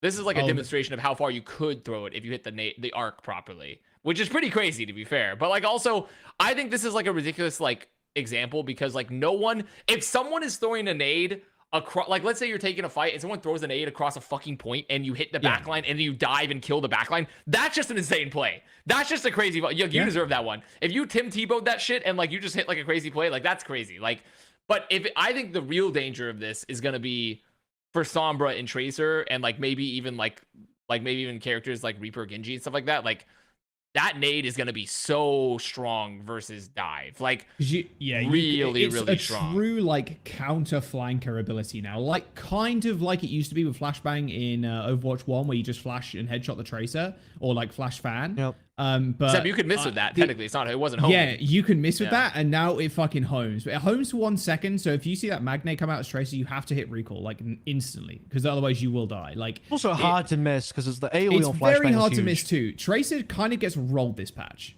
I've had people in my games already complain about the Tracer thing, but which is a giant meme. We'll get to it in a second, but that was a bug that her spread was 15% better. Now they've just reverted or like fixed the bug, and now it's 15% worse. Also, what's all counted? So just to make sure, by movement ability. So I'm assuming like blinks, obviously, but does that also includes recalls and translocate? Does that include translocate? For recall, you can't do that. Translocate, I'm not 1,000% sure, TP? but technically that is because if it doesn't, TP, yes. I would assume translocate has to be a movement ability, because if it's not, then that's then like literally we're stuck in Sombra hell forever. But literally, we're stuck in Sombra hell forever. I would assume it is. That. Yeah. So, is a hindered preventing. Look, I movement think I think things that can punish Sombra is healthy for the game, so I'll take it. Yeah. Oh, a video. Oh yeah, it Stops stops the the Ryan charge. pin. Yeah, Stops stops the Ryan charge, pin. movement ability, yeah. Oh yeah, it'll Loose- stop the wall riding too. Dude, it looks like it's like an anti-air missile. Like imagine a Lucio. It's like, wait, did we see a Sombra in here? Okay, so Moira. Okay, Moira, sure, that's fine. Can I see a? Oh, it stops the jump for Monkey What too. about Farah? No Sombra. Does Where's Farah the just- Sombra? Yes. Does Farah just drop out of the sky? will drop like a rock, yes. Oh 'Cause my it's a God. movement ability. Like her thrusters, right? Oh my, that is something. I just want to see kind Sombra, of man. Wicked. It's very strong. I Wicked. I would assume if it counts everything though, that like Sombra would count. You know, I would assume it would all count if all of those count. Like if Lucio wall ride and like the Pharah counts and everything, like Sombra has to. Yeah, count. it's got to count. There's no way it doesn't. So yeah, pretty strong. I mean, that's really, strong. really. I mean, Nicely we players could for druids. return to the hard hit scan meta potentially. Is this it? Are they so back? I don't mind cast metas. I'm okay with them, personally. Yeah, casting meta could be fun. It could be. I just really just want to see like you said, like, But more cast- options against Sombra. Cast metas That's great. usually are paired with Mei in like a brawl, and I think if it's just that in a mirror every time, Yeah. it's a bit boring. yeah, that's Yeah. crazy. She got buffed. That's crazy, actually. That's crazy. Actually. Well, let's take a look. That's Well, I insane. mean, also they nerfed Hanzo, and I don't think there's really that much of a nerf. can't To be one shot fair, May. He Sure. can't one shot May, which is might be kind of crazy. We'll see. Mei crazy tank. The- I just don't May think this one- is like a very big. I don't think this is that big of a nerf, realistically. Sure. I mean, I think yeah, it's you a pretty, can't just pretty, and Hanzo one is shot really Wilkinson. strong right now, and like I don't think he really got touched at all. I don't think necessarily has to be touched. Like personally, I don't think his kit, other than maybe the one shot potential, was that problematic, and I think they sort of tried to address that a bit, you know. But I think he's still really, really strong. Also, they did at least try to touch the Sonic arrow, so you know it'd been revealed. That I will say though, that revealing Sonic Arrow, or like you can see the little blink now, you can barely see it. And that's a big problem with that. You can barely see it because it's in enemy colors, right? So it's in red, but it's like a dark red. So it's not like a bright red or anything. It's not like, oh, they've just changed the little, bluey white effect to like a bright red, like the enemy team color. No, it's a dark ass red. You will be able to see it briefly, but it is very easy to miss with the Why amount of, doesn't like, it just visual tell you buttons. you're revealed? Like as if you were a Sombra, it just says revealed. Wouldn't that be the most obvious? Just don't do that though. I don't know. Oh, I don't know. crazy. May. Yeah. May. May. I got I some, don't know if I got some anybody pro has feedback. Fucked with this or We, played around with this at all? Well, we interviewed Color Hex after he won, and he said May is fucking crazy. So I don't know if you trust him, but Color Hex says May is Ooh. crazy. I think May is ridiculous, honestly. The slow effect is insane. You build up to a 75% slow. So you build from 30 to 50 and then into 75 after 1.5 seconds of being tracked on them. And the tracking is not hard because you are slowing them.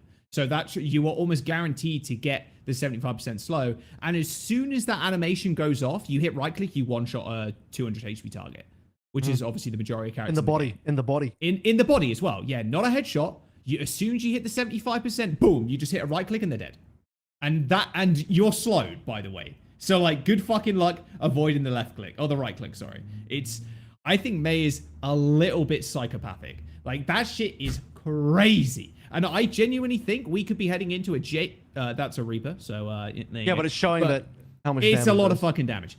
I genuinely think a JQ may, maybe even with a Cass, honestly, if Cass can still cancel JQ ult, like, or a May Ryan kind of thing, like, there is a big potential that this turns into the meta. Her left click doesn't do nearly as much damage, but honestly, doesn't fucking need to, because you just lock onto somebody with the slow, and then you just smack him in the body with a right click, and it's a one shot. So when I've played against May as a support, it's like as soon as someone that's a low HP pool target, like a Cass, like a Hanzo, as soon as they start getting damage, a left click, heal, just to make sure they don't get one shot. That's how I've been trying to play around that shit. But obviously, May's hard to play around anyway because the wall. But yeah, it's. Did we find feels the? weird. Did we see the flowchart Overwatch that someone posted where it's like Overwatch League fans love like these metas, but it's always like May meta or whatever? Like, did anyone see that flowchart Overwatch comment that was actually it was so good? I wish I could find it. I think BP replied to it. Let me see. I thought it was like when I saw the May buffs, I was like, wait a minute, we're so back here again. Where is it? I'm finding. Got to be around here somewhere. Why? Oh, here it is. I found it. Send it to Mr. Solomon right now in the chat. I think this one is a very funny comment in retrospect of like this May buff about to have, because it's like we'll see how it works out like in the Overwatch League such, but it's like the average Overwatch League viewer loves Ryan meta, hates May meta. They are the same meta. Cries when hard hit scan isn't played. Hates Resident Sleeper Sniper meta. Hates grueling Lucio Brawl meta. Hates slow Mercy or Brig meta. Loves dive meta. Hates Sombra meta. She will always be in dive. It's just like the most flow chart, like actually flow chart Overwatch that is being witnessed like right now. Because like realistically, but if this May buff is that strong, you know who's actually like they were in the depths of their where it's so Jover, but they're about to be worse so Barack. London Spitfire. London Spitfire, they're about to be jumping for fucking joy with this one. They're actually getting ready to load up. It's like, okay, boys, we did not beat the one trick allegations. It's time to back into the one tricking. Here we go. I don't think Ryan's good though. I think it'll be Ram. I'm pretty sure every team will still just play. No, Ram. it probably will be. It probably will be Ram. Probably will be Ram. Yeah. But the May is a bit off. Where are we at? We're talking about Tracer now? Reaper? Okay, Wraith form. Can no longer be activated while affected by mobility locking effects. So magnetic grenade, steel trap, graviton surge. So that's nice. You can't escape all these traps and stuff that are supposed to lock you down anymore if you're Reaper. Tracer, pulse pistols, spread increased by 50%. There was a bug here that was setting Tracer's maximum weapon spread smaller than intended. So a bug that supposedly made Tracer stronger by having less spread. We'll see what the spread looks like with pulse pistols moving forward, if this is a big Tracer nerf, or what will go on. We don't really know yet. And then we get to the Widowmaker nerfs. I'm just gonna say, scope shot damage fall off min-max range reduced from 70 to 100 to 40 to 60, and scope shot maximum damage fall off increased from 30 to 50%. So we've seen a bunch of video footage, and I guess we'll pull it up as well. And you guys may make the case. Widowmaker, tragic now, or I think still this pretty is all right? literally perfect for the game. I'm tired of hearing DPS brains. I don't want to hear from DPS brains. This is perfectly fine. We've seen the demonstration. All it does is so you can't die across the fucking spawn doors from Junkertown first anymore. You literally can still just take off angles and get picks. You just won't insta die on crazy long angles anymore. I think it's perfectly fine. I think it's too harsh. Personally. Well, DPS brain. I think DPS brain. Yeah, what would you have Actually, done? I guess really support brain, but Widow brain. But no brain. I think it's too I think it's too harsh on the character. And yes, I do two trick Torb and Widow, but the issue is that now you're almost forcing, like, don't worry, E-daters. E-daters rejoice. You can now pocket your Widowmaker, and it'll make her actually good at long range. Like, the Junkertown, Havana, and Circuit, like, those are the three maps where, like, Widow is mainly played, especially on OR first for Junkertown, not so much the other points, and maybe third. But that is where it, like, most impacts Widow. But I don't know. It feels kind of shitty, especially when you go to things like Ruins. Again, another Widow-populated map. Yeah, sure. But, like, you might as well play Ashe at this point. Like, Ashe with a Mercy Pocket is just infinitely better than Widowmaker a lot of the time now, I think. Sure, nerf it a little bit to reduce the frustration of just dying cross-map when you get grapple shotted. But, again, like, you hitting those grapple shots and you hitting those long-range shots, yeah, DPS brain in me, it's like, okay, that's a pretty decent amount of skill that's required to hit those shots. But at the higher end, yeah, it's fucking annoying when you're going against, like, Arns or, like, some fucking cracked ranked warlord that's, like, super sick on sniper and they just hold the lobby hostage, which is also a bit of a problem. But I think this is a little bit too heavy-handed, maybe reducing this nerf a tad so you can still hit some of those nice shots on other maps that aren't Junkertown, fucking Havana, and Circuit. Like, I think it's a little too harsh, personally. Just after playing with it a little bit, I'm not the biggest fan. But so, as a resident anti-one-shot Andy in this podcast, I mentioned this on the group up podcast with SBV ages ago, but part of my commentary on Widowmaker is, first of all, I think a lot of players, especially on the casual side, do not like Widowmaker, and fair enough. She feels weird in the game. I think having a sniper character is like good to fulfill a player fantasy, but at the same time, she just feels out of place compared to every other character. Not only that, but her range is so insane in terms of the damage output as well.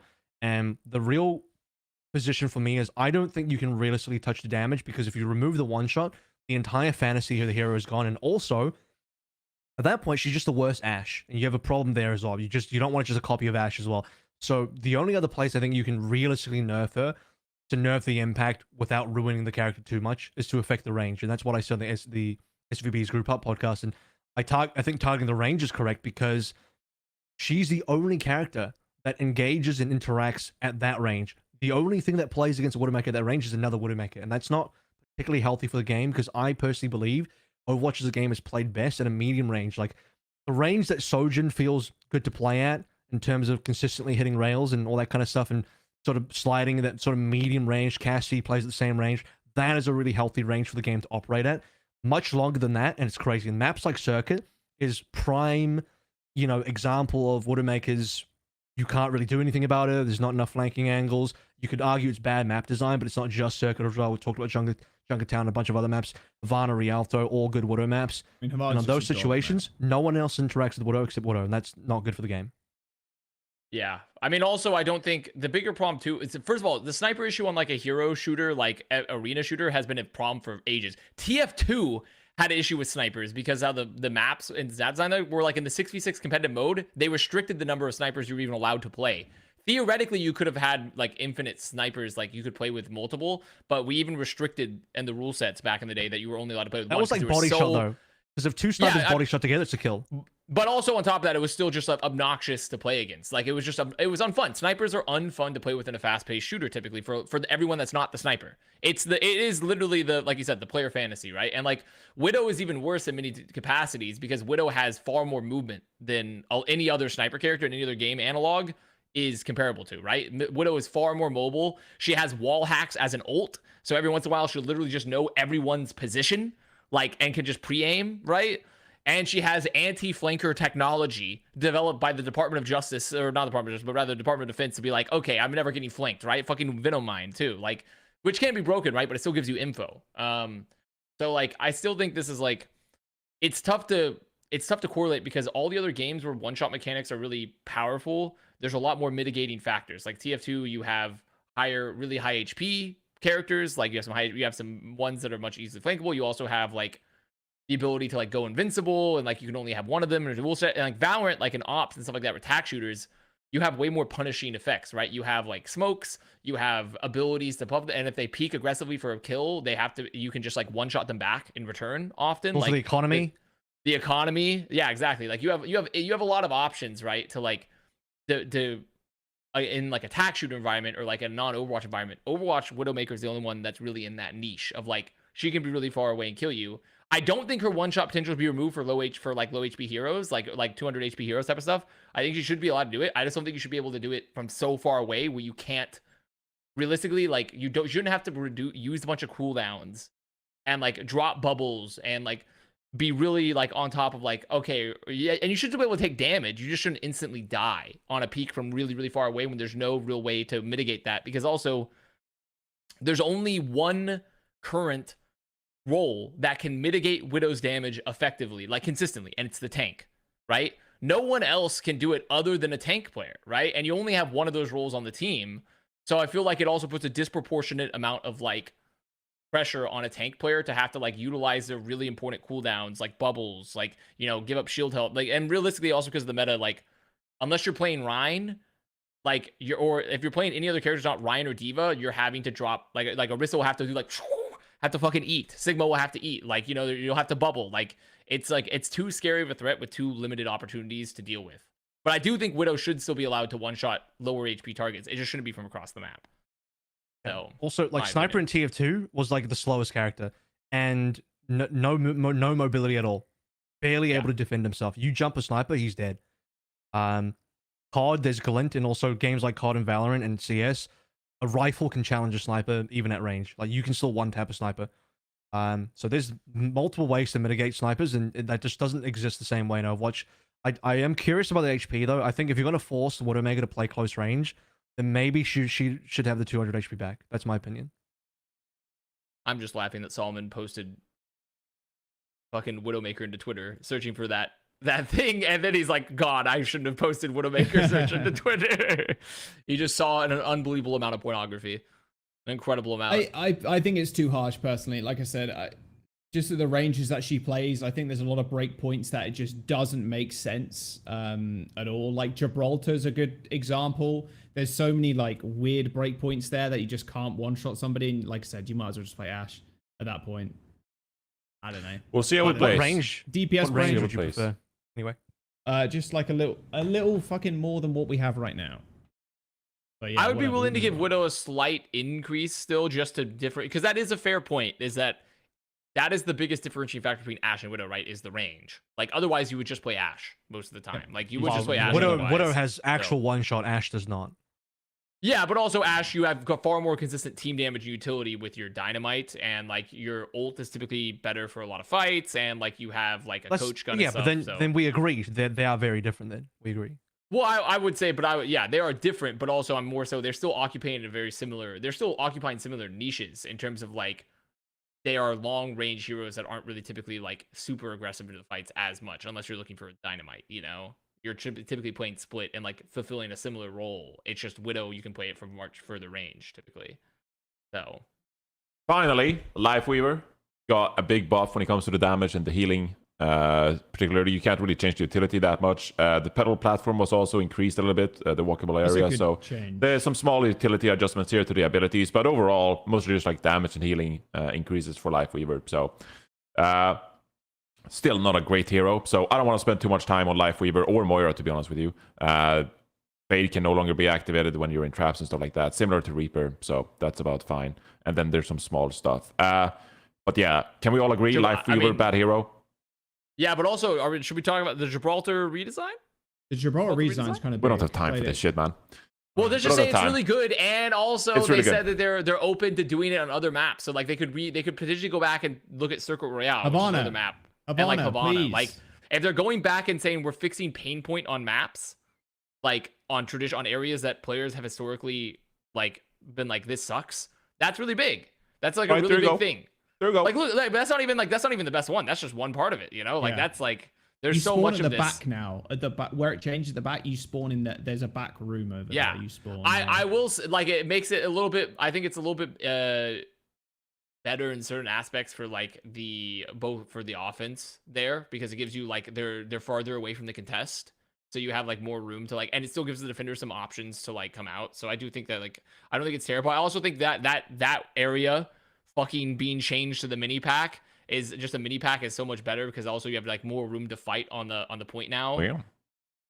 I love it. They changed like pretty much all the spawns in Gibraltar. Like all the spawns got changed, which were some of the worst parts of the map and what made it like really oppressive.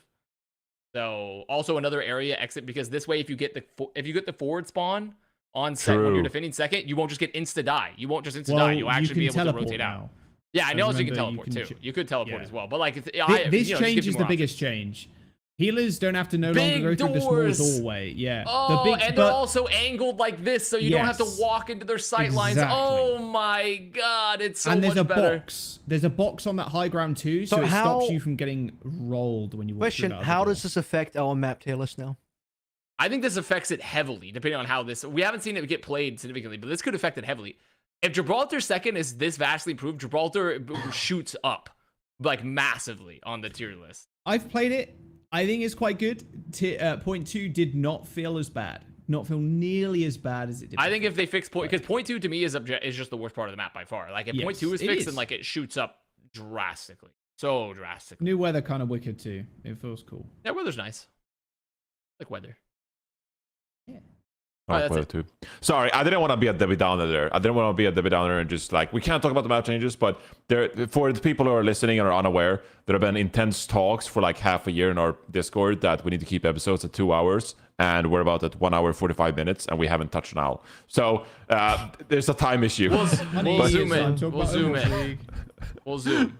Just But, a lot of news this week, so There's a lot of news this week, but I get the fun job of just like, nope, moving on. Sorry, nope, can't talk about that. Nope, we're moving on. So I get the very fun job of doing that as the host. But yes, let's actually get to the Overwatch League, because we got the Midseason Madness coming up. I'm actually going to rehearsal in a few hours. So I think we're just gonna predict the bracket. There's no great way of doing this, honestly. But I believe is there pick'ems? If not, someone has surely set up an amazing Yeah, there's pick'ems actually. Yeah, let's just use the Solomon pick'ems. There we go. Pick'ems for all the 6 teams competing. Of course, you got Florida Mayhem taking on the Hangzhou Spark and Boston Uprising taking on the Houston Outlaws. By the way, Hangzhou Spark playing remotely. I forgot to add that in the rundown. Hangzhou Spark playing remotely because their visas couldn't work out. Yeah. They must have. I mean, they got the wrong lawyer, the wrong visa lawyer on that one. I have to say. No, that's the compromise. You know, they had the seating messed up, and the compromise was, oh well, you can just play at home then. You can play from home. The compromise is we get to play. You get to get extra prize pool and get to play from home. So there you go. There you go. There's your compromise, Spark. What's really fucked about the situation, I don't know if you looked into it, it's someone that posted in my Discord actually, that the laws between in the short-term visas from the Korean government given to Chinese citizens have been changed over the last like couple of weeks. So it's like the most unopportune timing possible, where like they were probably filing visas and then the Korean government or the Chinese government were like, oh, we're changing how these policies work, by the way. And yeah, so resubmit probably and like do all this other shit. So it's just like the most unbelievable opportune time. It's crazy. It's crazy as happened. It fucking sucks too, because goddamn, it would have been so sick to in the stadium too. Fuck. Especially because we only have 6 teams at one of our 2 events for the whole year, and we're now missing one of the teams at the LAN event. Yeah. But I will say this before we just quickly move on. It's so fucking frustrating seeing like the league get blamed for this shit when it's literally international law that forbids this shit from happening. It's like, another day on Twitter. Why doesn't the Overwatch League contact the Korean government and they conspire together to bring in the Chinese players? Yeah, exactly. Like I don't know. Yeah, let's predict some matches here. We got the Florida Mayhem taking on the Hangzhou Spark. It's going to be interesting to see these first matches this season with cross-region play. So Hangzhou Spark, they're probably going to come out guns blazing with their Samba Tracer, taking on the Florida Mayhem, who can play a lot of brawl compositions. What do we think, lads? What do we think? Play at home advantage, 3-2 Spark. Let's go, baby. Nah, Mayhem's taking this. This in the 2 in the pink, 1 in the stink bowl. Mayhem's taking this 3-2. Mayhem gets too nervous at LAN while Spark get to play in their homes. No, because also let's also consider how Mayhem actually has a reasonable amount of LAN experience. How much LAN experience does Spark have? I'm memeing a little bit. Yeah. And it technically doesn't matter. They're not playing on LAN, so it actually doesn't even fucking matter, to be fair. But and like, the ping's not going to be a huge difference because they're playing from Korea to China, so the ping won't be a big difference. Because some people brought up analogs like MSI and League of Legends when it's happened for a Chinese team, but the thing is that like this is not the same thing playing from Korea to China, which is much more similar ping environment. I do think it's interesting. MSI also Korea to China? Sorry, just saying. Anyway. I do think it's interesting because I think a lot of these teams that play Brawl really effectively are going to have like a leg up when it comes to these series, like going to certain maps that they'll just have an obvious advantage in. I am really scared of Hangzhou Spark playing at their best on their favorite composition. But over the course of a series, like I think Florida Mayhem will have an advantage when it comes to certain compositions and certain maps. And so I just feel more comfortable in Florida Mayhem's overall game. You know, if we go to like Shambhala or stuff like that, you know? I think Spark still hasn't proven to me that I can pred for them in a team where there's only 6 teams here. So these are all like the best teams from their region, like heavily filtered. Spark has not proven to me yet that they can, that I feel confident that they're going to for sure win this match. Like, I think they can definitely do damage here and win matches. Like, I'm not counting them out by any means. They just haven't proven to me yet. Comparatively to Infernal, where I feel really confident that their game plan is going to be consistent and their ability to play is going to be consistent across the whole tournament. So I gotta side with the Florida Mayhem here. Sorry, AVRL. It's gonna be a tough podcast for you, buddy. I got Florida Mayhem. Jaws, what do you got? I expect Florida to win, but I'm not hoping for the Spark. I just think Florida are too good. What they showed us over the last couple of weeks of the qualifiers, I just think they're so fucking clean, so sick. I think Spark have a good chance here. You know, play from home buff, hog, but nah, there's no shot. There's no shot. I'd probably give it a 3-2 as well. Okay, yeah, that sounds reasonable. Respect for Hangzhou Spark. Next up, Boston Uprising, looking really good. 3-0ing the Gladiators to secure the ticket to Korea, playing the Houston Outlaws. This is going to be a banger. I can just feel it. Oh, it's such a good match. Before this, I would have had Houston pretty considerably like favored, but now I'm like, bro, if the part of me wants to go Boston, man. I know. I kind of like. Decay.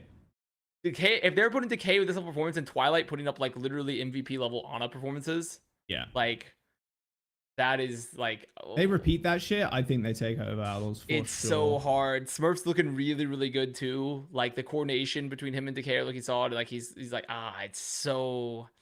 it's really, really hard to like.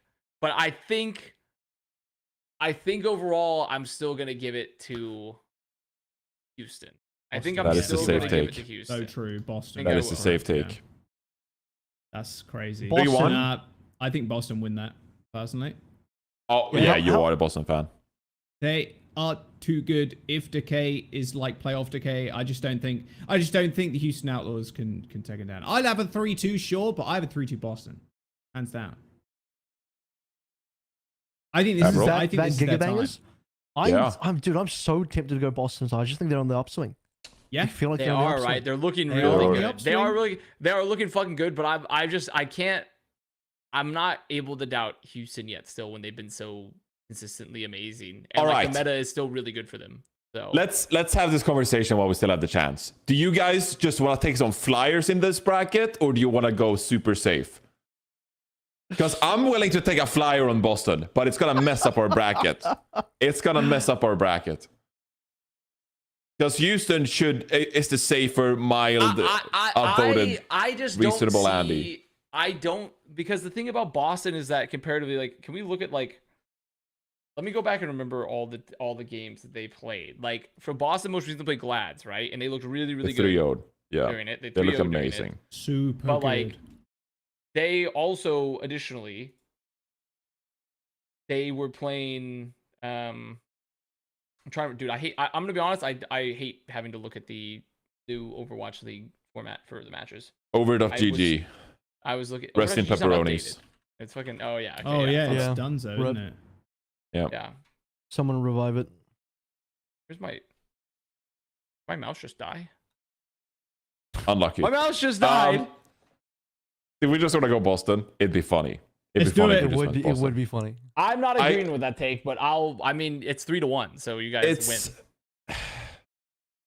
I can't tell you how fucking annoying it's been this season to work next to Jake, because he riles up the Houston fans so much. He just riles up the Houston Outlaws fans, and every day I just have to face the Outlaws fans in my Twitter as soon as I make something anti-Houston Outlaws-ish, or just like try to bring common sense in the conversation. Like Jake is still so passionately just like a fan of the Houston Outlaws. In the green room, behind the camera, when the camera's not on, he cheers them on. Like he literally like yelled during one of Mitch's casts when Houston were about to win. He's just such a Houston Outlaws fanboy still. It just gets to me. It just gets to me when we work every day, like in the studio. I don't know. So it makes me not want to side with the Houston Outlaws, and it just antagonize them and I just gotta root ask, against them. what percentage of Houston Outlaws fans do you think bought into the PvE misinformation? Oh my god. Well, how many do you Like think at bought into least the? 80, What right? about for Boston? What about for Boston then? No, What is that even? Boston fans are think- professionals. no. Yeah, they are. No, yeah. what? No. Boston fans are some of the hardest coper. Well, actually, no. That's true. Actually, to be fair, Boston fans have some of the hardest cope I've ever seen. So I don't know. Maybe Houston fans probably did buy into the misinformation more potentially. I feel like Houston Outlaws fans, they root for Overwatch though. Like they are protective of Overwatch as a franchise. I think they are a force to be reckoned with. I wouldn't dismiss the Houston Outlaws fans. I think they are a fan of the games, fan of Overwatch, and we are blessed to have them. Anyway, He's just Boston trying- he's Uprising just trying 3-2. to say- he's trying to Moving say on. himself against Houston fans. Anyway, He's doing it Boston live. Uprising. Moving on. Let's do the upper bracket, of course, so we can fix the matchups. Atlanta Reign, heavily favored going into this one, I feel like, versus the Florida Mayhem. Okay, I mean, the cope is over. I mean, the rain, you know, smash him. Yeah. Probably not 3-0 smash him. What It's is a this? 3-1. What is this? It's a 3-1. Nah, I think it'll be. Yeah, I could see like a 3-1 good game. I don't know about a 3-0. Just I don't. so good. They're so good right now. They are. They're so 3-1? good. Yeah. I'll do a Yeah. 3-1. Okay. Soul Infernal versus Boston Uprising. Boston 3-0. Whoa. That's based. Mm, That's very based. 3-0. Jesus 3-0. Christ. Boston I have no 3-0. faith.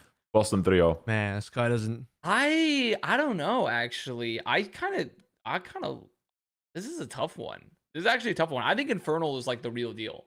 It's not tough. It's not tough. You've been blinded by the APAC lovers that say MAG is just like a new MAG in 2023. It's MAG versus Smurf. It's MAG versus Smurf. It's MAG versus Smurf. Smurf has the advantage. Boston Uprising has this one. Easy. Come on. Please, Avast. Don't get blinded. But they're also like ignoring. They've got a good TPS line. They have one of the best performing supports with Skew. Like their supports. Like yes. MN3 and Cest, they're great.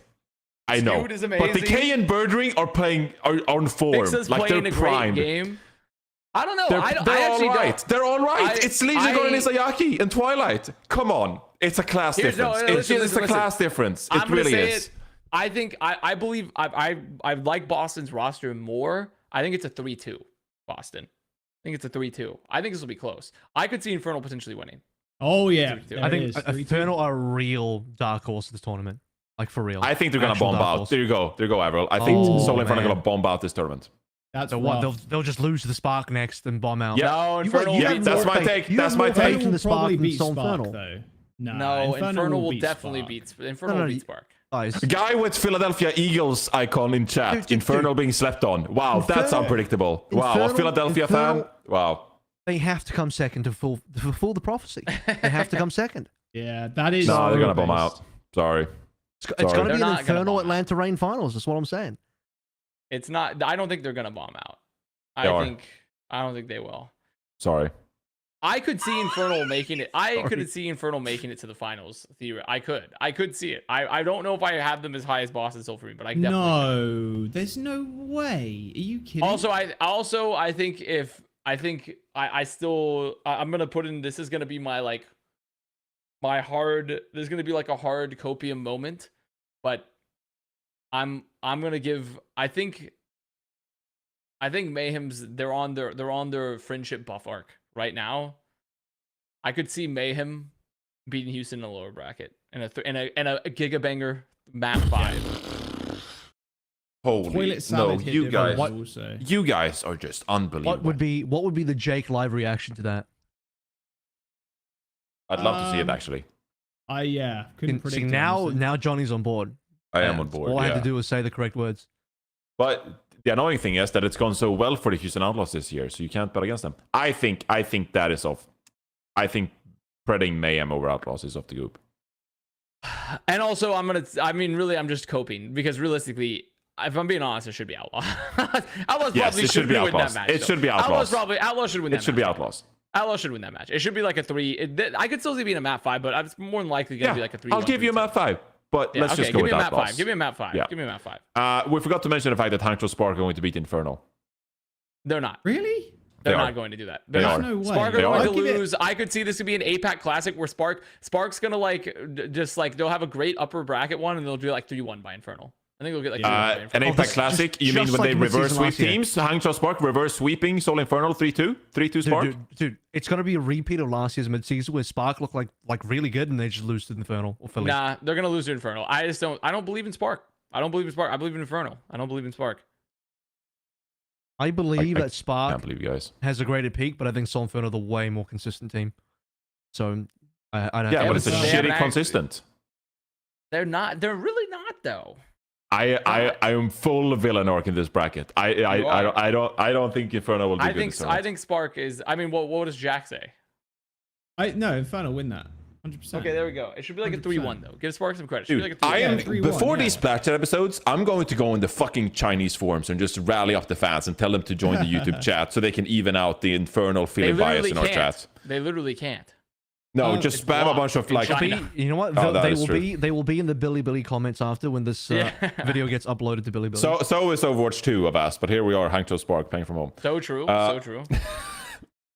I'm gonna purchase VPN subscriptions for Chinese users so they can come and rally our chat for Hangzhou Spark. Houston Outlaws against the Infernal then. I think Houston win that. I think you got to go Infernal, surely. You gotta go. Really?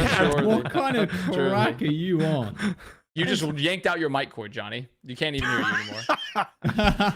Maybe for the better. There you go. I mean, yeah, I'm taking Houston. But I think this could be. I honestly, I think Infernal going to put up a crazy performance here. I'm just feeling it. Something about it. It's in me. It's a map 5. Map 5. Houston 3-2. I'm feeling Okay. it. I'll take that. And then the repeat here. By the way, There's too many gigabangers here. Did There's too many gigabangers. did we agree that Rain was just going to 3-0 Boston or what? In Yeah. upper bracket. Okay. No, we didn't agree with that. I think it did should not also be. I think it should be a 3. 1. I mean, it should probably be like a 3-1. Then, if we're believing that Boston beat Houston the first time, we're believing they're going to beat them the second. 3-2 again. Sure. 3-2 again. I And guess. then Boston. There's the too upper many bracket. bangers in this bracket. This It's gonna be bracket like would 3-3-0s. go crazy if this comes true. It's going to be a Reigns winning this tournament. If Yeah, Reign Reign doesn't win. win this Yeah, for tournament, sure. it is an unreal hyper 4-2? giga beef. It would be funnier if Boston wins, though. It would be. It would be That would funny. be so hilarious. funny. It would be That even so funnier funny. if Infernal beat Outlaws and then Infernal went to the grand finals No, that actually. after beating no. whoever was in the lower bracket. It would be fun if they got second. Sure. Yeah, that's what I'm No, saying. no, I think actually, Infernal- Alright. you know what would be the funniest is if Spark win the whole thing and they do it from home and they don't get to lift the trophy on stage. You just want to make a funny bracket instead. Oh my. No, God. we're already too deep. We're too deep. We're too deep into the What bracket. if Boston beats Atlanta in the upper bracket, and then you have Boston Seoul finals, and Boston wins over Seoul Infernal? But we're putting our bracket for like what we believe is going to happen. We're not No, doing the this funny is bracket. what is going to I happen. don't believe this is going to happen. I don't know what you were talking What about. are you fucking saying, bro? You're I the don't one think that it's pushed for gonna Boston to beat Houston. Did I? Yes. I did say that was going to be funny. Yeah, I did say it was going to be funny. I wouldn't say I pushed for it, but I sided with Boston. I think you didn't did push the push for bot. it. I didn't push the block. I stood next to the push bot. You You're sowing chaos. This is not I am- like you're just I am actually sowing chaos doing and despair. mischief. Yeah, I am a bandit. It should be Bracket Rain winning like slaps. I think it should be Whatever. Rain winning like 4-2 in the finals, and I think this is a Yeah, good that bracket. makes sense. This bracket goes crazy, whatever way you slice it. Says the Boston fan. Yes. Yes. Correct. Are we guaranteeing this? PLATCHAT guarantee? Is this the bracket? No, Are we happy with this? I don't agree with This is this. the I most don't because I don't agree with non-guaranteed. all this bracket. I don't agree with all No. this bracket. What, I've what been do you want to forced- change then? What do you I want to change? I thought Houston should beat Boston personally. Okay, so back to square one. Then. Dude. No, Okay, we're not can I redoing this. We're not tempt you- redoing it. Can I tempt you with Outlaws beating Uprising in the lower bracket? Oh my god, that just ruined No, everything. why are you reasoning with me? You voted me 3-1 against it. Why are you going back now? You've already won. Because I want to make everyone happy. You literally It's impossible. Can't. What are you saying? literally What? can't. We're all someone is going to lose. Someone is going to win these games. You literally Yeah. can't. I am trying to be diplomatic. You're not. You're actually just being annoying. Just take the Boston 3-2 over Outlaws. Just take Yeah, the I didn't Boston get my way 3-2. with Spark, and so now I'm being annoying. I wanted Spark to beat Inferno. Just keep it. Keep it as is, Solomon. Give Houston the Keep it- 3-2. Or This Can we is Boston guarantee it? 3-2. Is it This is guaranteed? it. No, it's No, not no. guaranteed. The 3-2. Guarantee it, Boston, Solomon. 3-2 for I Outlaws. command Put you, Outlaws as the as 2. Put payer Outlaws as of 2. Solomon's fees, as the payer of your salary, Solomon, I command you to Outlaws. guarantee it. Okay, yeah, that's fine. This is fine. This is it. This is it. Yeah. The bracket's done. Guarantee The bracket's it! done. Guarantee it! Guarantee right now. Guarantee it. That's not it. I don't know what happened. Solomon? Are you I'm. Uh-oh. I don't know. Okay, Sorry, Solomon the broke stream, bro. All Solomon broke good. the infrastructure. All good. Solomon broke it. Okay. We don't know what's well, going on. All right. Interesting. Interesting indeed. I was we were gonna do power rankings, but I don't think that's really relevant because we already did the bracket, I We essentially suppose. did the bracket, you know? Yeah. I mean, Is there We should just do the power there you rankings, go. but- There it is. There we go. There it is. There We it is. fixed it. Yeah. We should just do the power Polaris. rankings after the event anyways, right? Like post-event, Yeah. to be fair. Yeah, we It should. makes the most sense. Yeah. Yeah.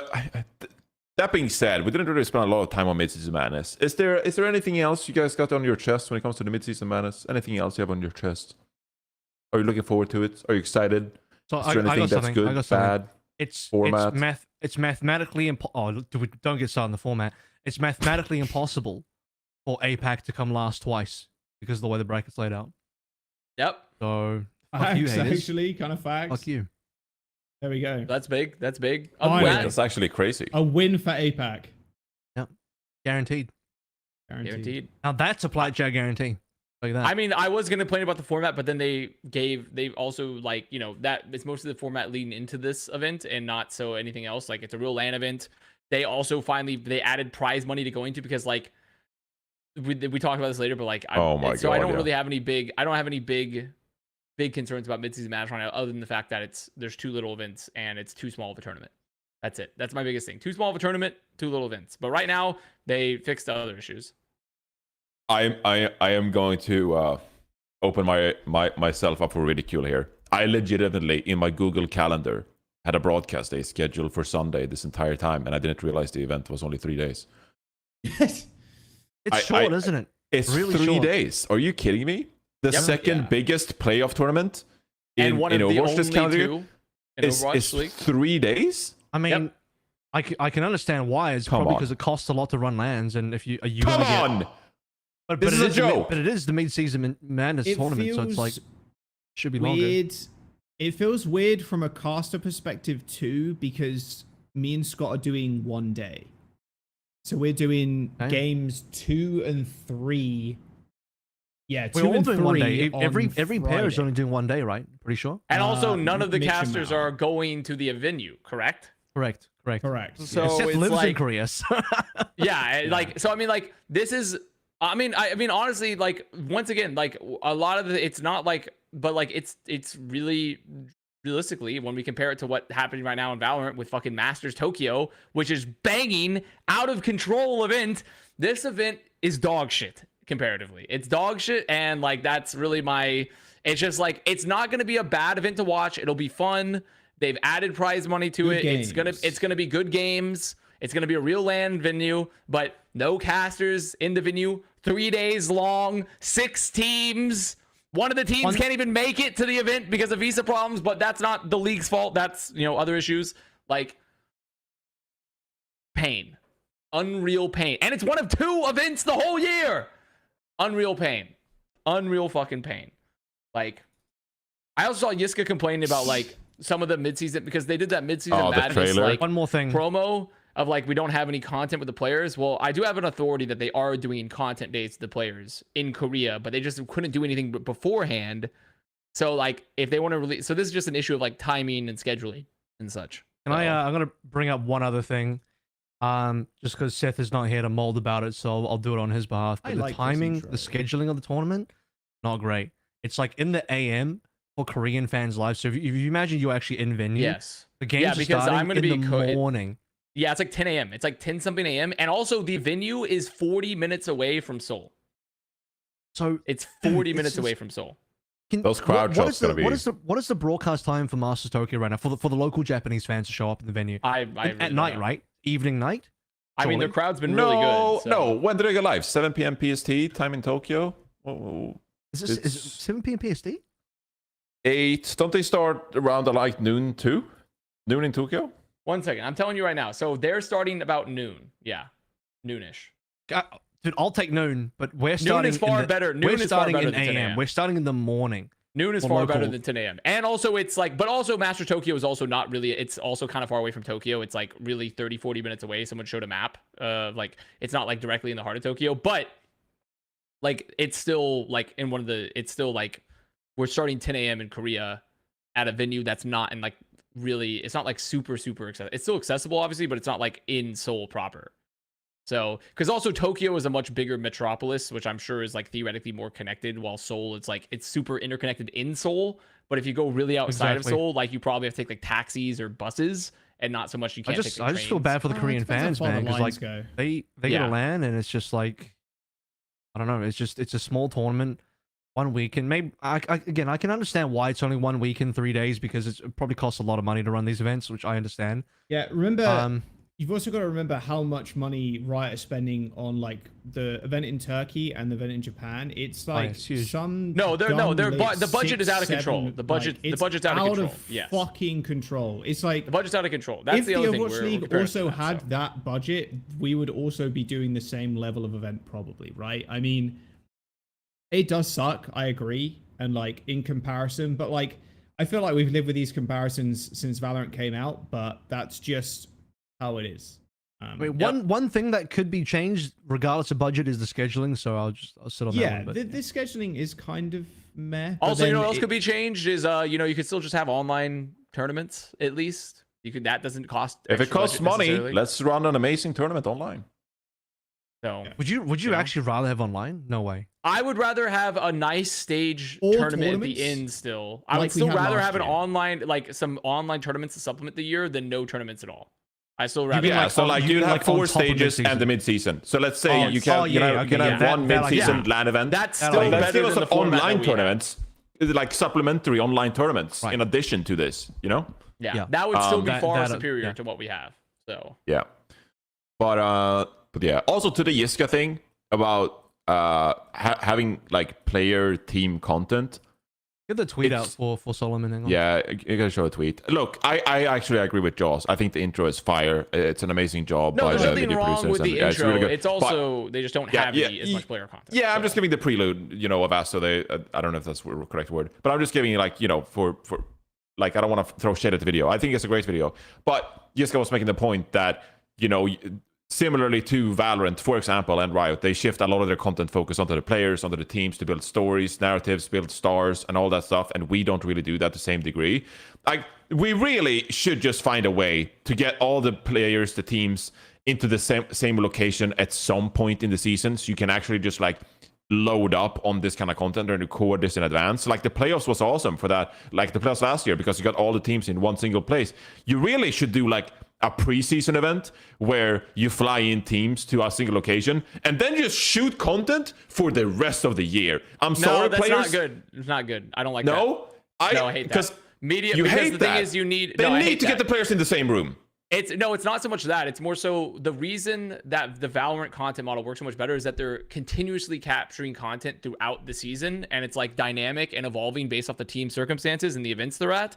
One media day at the beginning of the year, yes, it's obviously, I'm not saying, I wouldn't turn it down. I think it's great to have a media day. I wouldn't say it's necessarily bad. I'm just saying it's a very poor substitute to having more events and more opportunities to like do, and also more media days. You shouldn't just be but like, that's not okay, we have realistic. one media day.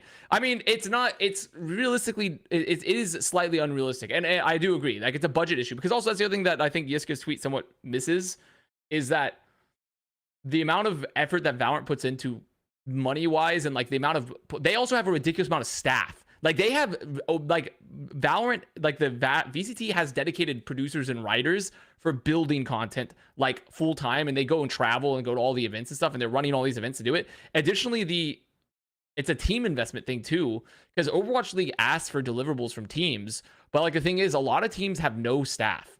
A lot of teams right now, like especially the budget teams, they literally don't have the ability to deliver content to the league. They can't do it. They literally cannot do it because they don't have staff to shoot it. Like you can't even give them the content. So like while all the teams in Valorant are super heavily invested and have like dedicated content teams with videographers and editors and like creative directors and producers and stuff, like that does not exist for a lot of the teams in Overwatch League. It doesn't. Like I could say probably that almost maybe a third of the teams don't have the staff required to deliver like quality content. The Overwatch League probably. So It's great to hear though that they have that. people doing that stuff in Korea now, though. Like you said, allegedly I have seen that they are doing a media day in Korea, that's the benefit of running events, is that you shouldn't just have to be like, okay, we're doing like one media at the beginning of the year. You need media days that follow the events and follow the players and teams trajectories, because that's the value of the content, is like getting it and evolving the feel of it every time. I don't know to what extent it is. It might just be photos. I don't know if they're getting video and stuff as well. Like, Dude, but they are at least running a media day. I'm gonna say it will be a real big meme now if Spark actually make it deep in the tournament and there's no media for them because they're not there. That'd be fucking funny, like in a bad way funny. But yeah, and like I don't know what I don't funny. know like for the Chinese orgs in particular as well. Like you see, like look at the Dragons, right? The Dragons, like they have not put out, like they put out some social pieces and stuff, but like I don't know to what extent that org is even possible of like if they were to make it to an event, like or like if they were to be online again, like can they even deliver anything to the league content wise? Like so like a lot of this focus as well is like it's an issue not with the Overwatch League again, it's also an issue with the team's investment into the league and the staff capabilities, because it's expensive to run.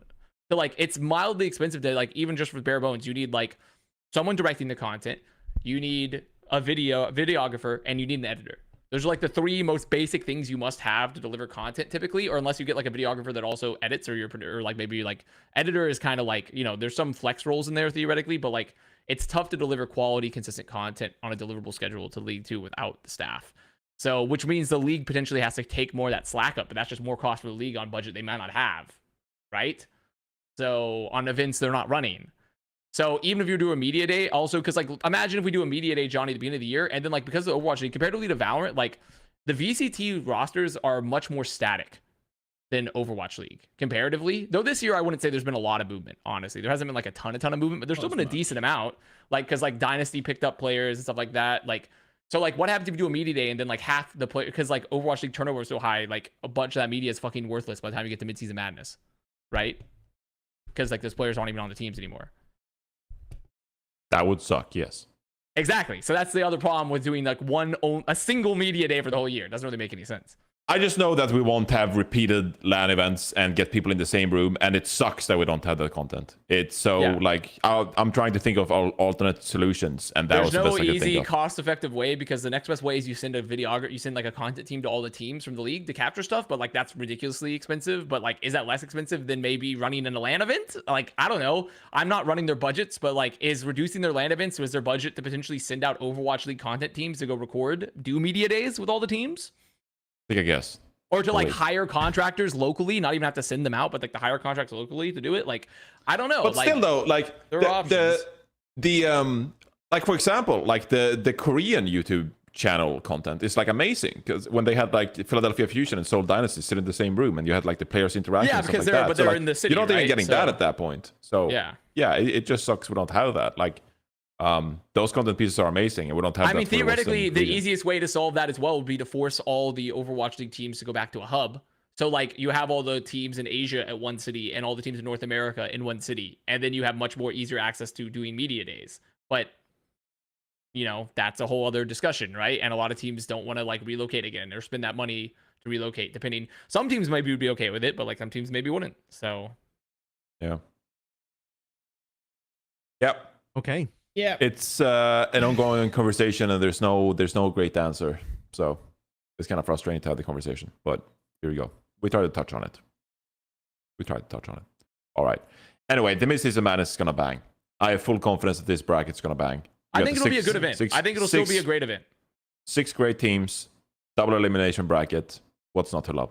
Hey, and at least we got a fucking studio. Jesus Christ. We do have a studio. Well, some of us have it. All right, we have it. Yeah, that's very unlucky for you, I will say. Yeah. All right. I honestly, my life has been crazy this past few weeks, so I apologize. I didn't get a Plat Chat Members Q&A up this week. I apologize, members. His wedding's coming up, chat. Okay, it's a good excuse. It's a good excuse. Thank you. Yeah, I'm gonna try to. I would say a wedding is a good excuse if you were one of the. You're a good excuse to be kind of. Now, also, I would also be like, well, you know, you only work like 3 days a week besides that. But like, you know, besides that point, like besides that, you know. Okay, we're going to throw accusations around now.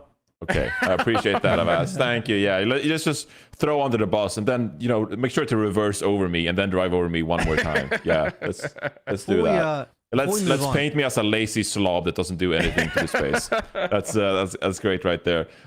Speaking of me being a lazy slob, I'm not gonna be on Plat Chat the next few weeks because I do have my wedding. So I'll be sitting in some sun chair and just have margaritas and complain about how awful my life is. So there you go.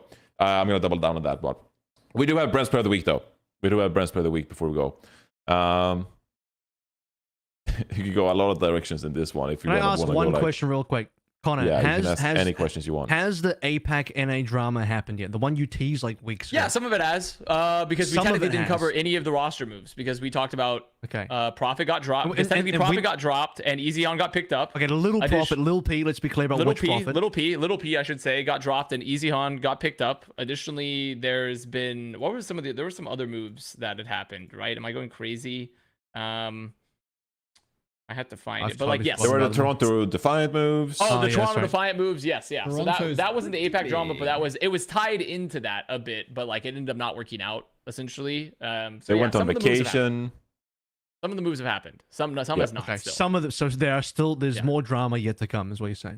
Well, it depends because I think some of it also, honestly, it's gonna sound crazy. Vega Overwatch was central to so much of this movement, and like the rule set of people not understand. We didn't even talk about this, to be fair, but like the rules, people not even understanding like the inconsistent understanding of like the age requirements in Overwatch League around Vega, essentially like caused a domino effect that fucked over probably like 8 teams. Probably like just like destroyed like 8 teams. Like, 8 teams. I mean, probably not. It was probably closer to like 4 or 5. Realistically, it's like 4 or 5 teams essentially. But yeah, it was like a ridiculous domino effect. Holy! But yeah, that's really that's a clippable moment right there. Jesus Christ! Damn. Yeah. So anyway, if you're Vega wondering, player of the week. Yeah, good Vega. I think it's Vega. Player of the week. If you're wondering why we didn't talk about this on this episode, it goes back to what I said earlier about trying to have 2-hour episodes. And I figured that down the line, after the Midseason Madness, we are going to have a lot of time to discuss all kinds of roster moves and everything going on with teams. And so we're just saving it. We're not ignoring what happened to the Toronto Defiant. We're trying to temper ourselves and utilize some of the content for this episode, and then we'll save the Toronto Defiant discussion for a later date. So don't worry, we'll touch on everything going on with the Defiant and the other teams, like Seoul Dynasty, for example. And we'll have more news by the time we discuss those roster moves. So there'll be more roster moves happening, and we'll talk about them, okay? So don't worry. Player of the week, do you want to give it to Vega for ruining... I think it should be Vega for literally being central to like so many teams' potential moves and ruining them all by not being eligible, and but no one understanding it. Yeah, it's not even his fault. It's literally not even his fault. It's like, it's actually just people not understanding the eligibility. Let's do it. Vega, Bren's player of the week. Congratulations. You and your deleted tweet. There we go. For Plat Chat episode 182. I hope the Defiant guys and Dante, I know as well. I hope they're having fun in Cancun, taking a bit of a break. I don't know if they're in Cancun. I'm just saying it because NBA meme. Having a good time. And I don't think I'll see you guys next week, but you'll figure it out. It'll be good. Take care of the Plat Chat brand. Don't ruin it while I'm gone. Congratulations to you, Johnny. Does that mean I'm hosting? No, you did such a shit job last time. We'll have to get someone else. Thank you, guys. Goodbye. I'll do it. Dude, this shit sucks. Are we off? Is that it? That's it. Yes. Goodbye. Is that the end? Anyway, what the hell was that outro? There he is. See you later.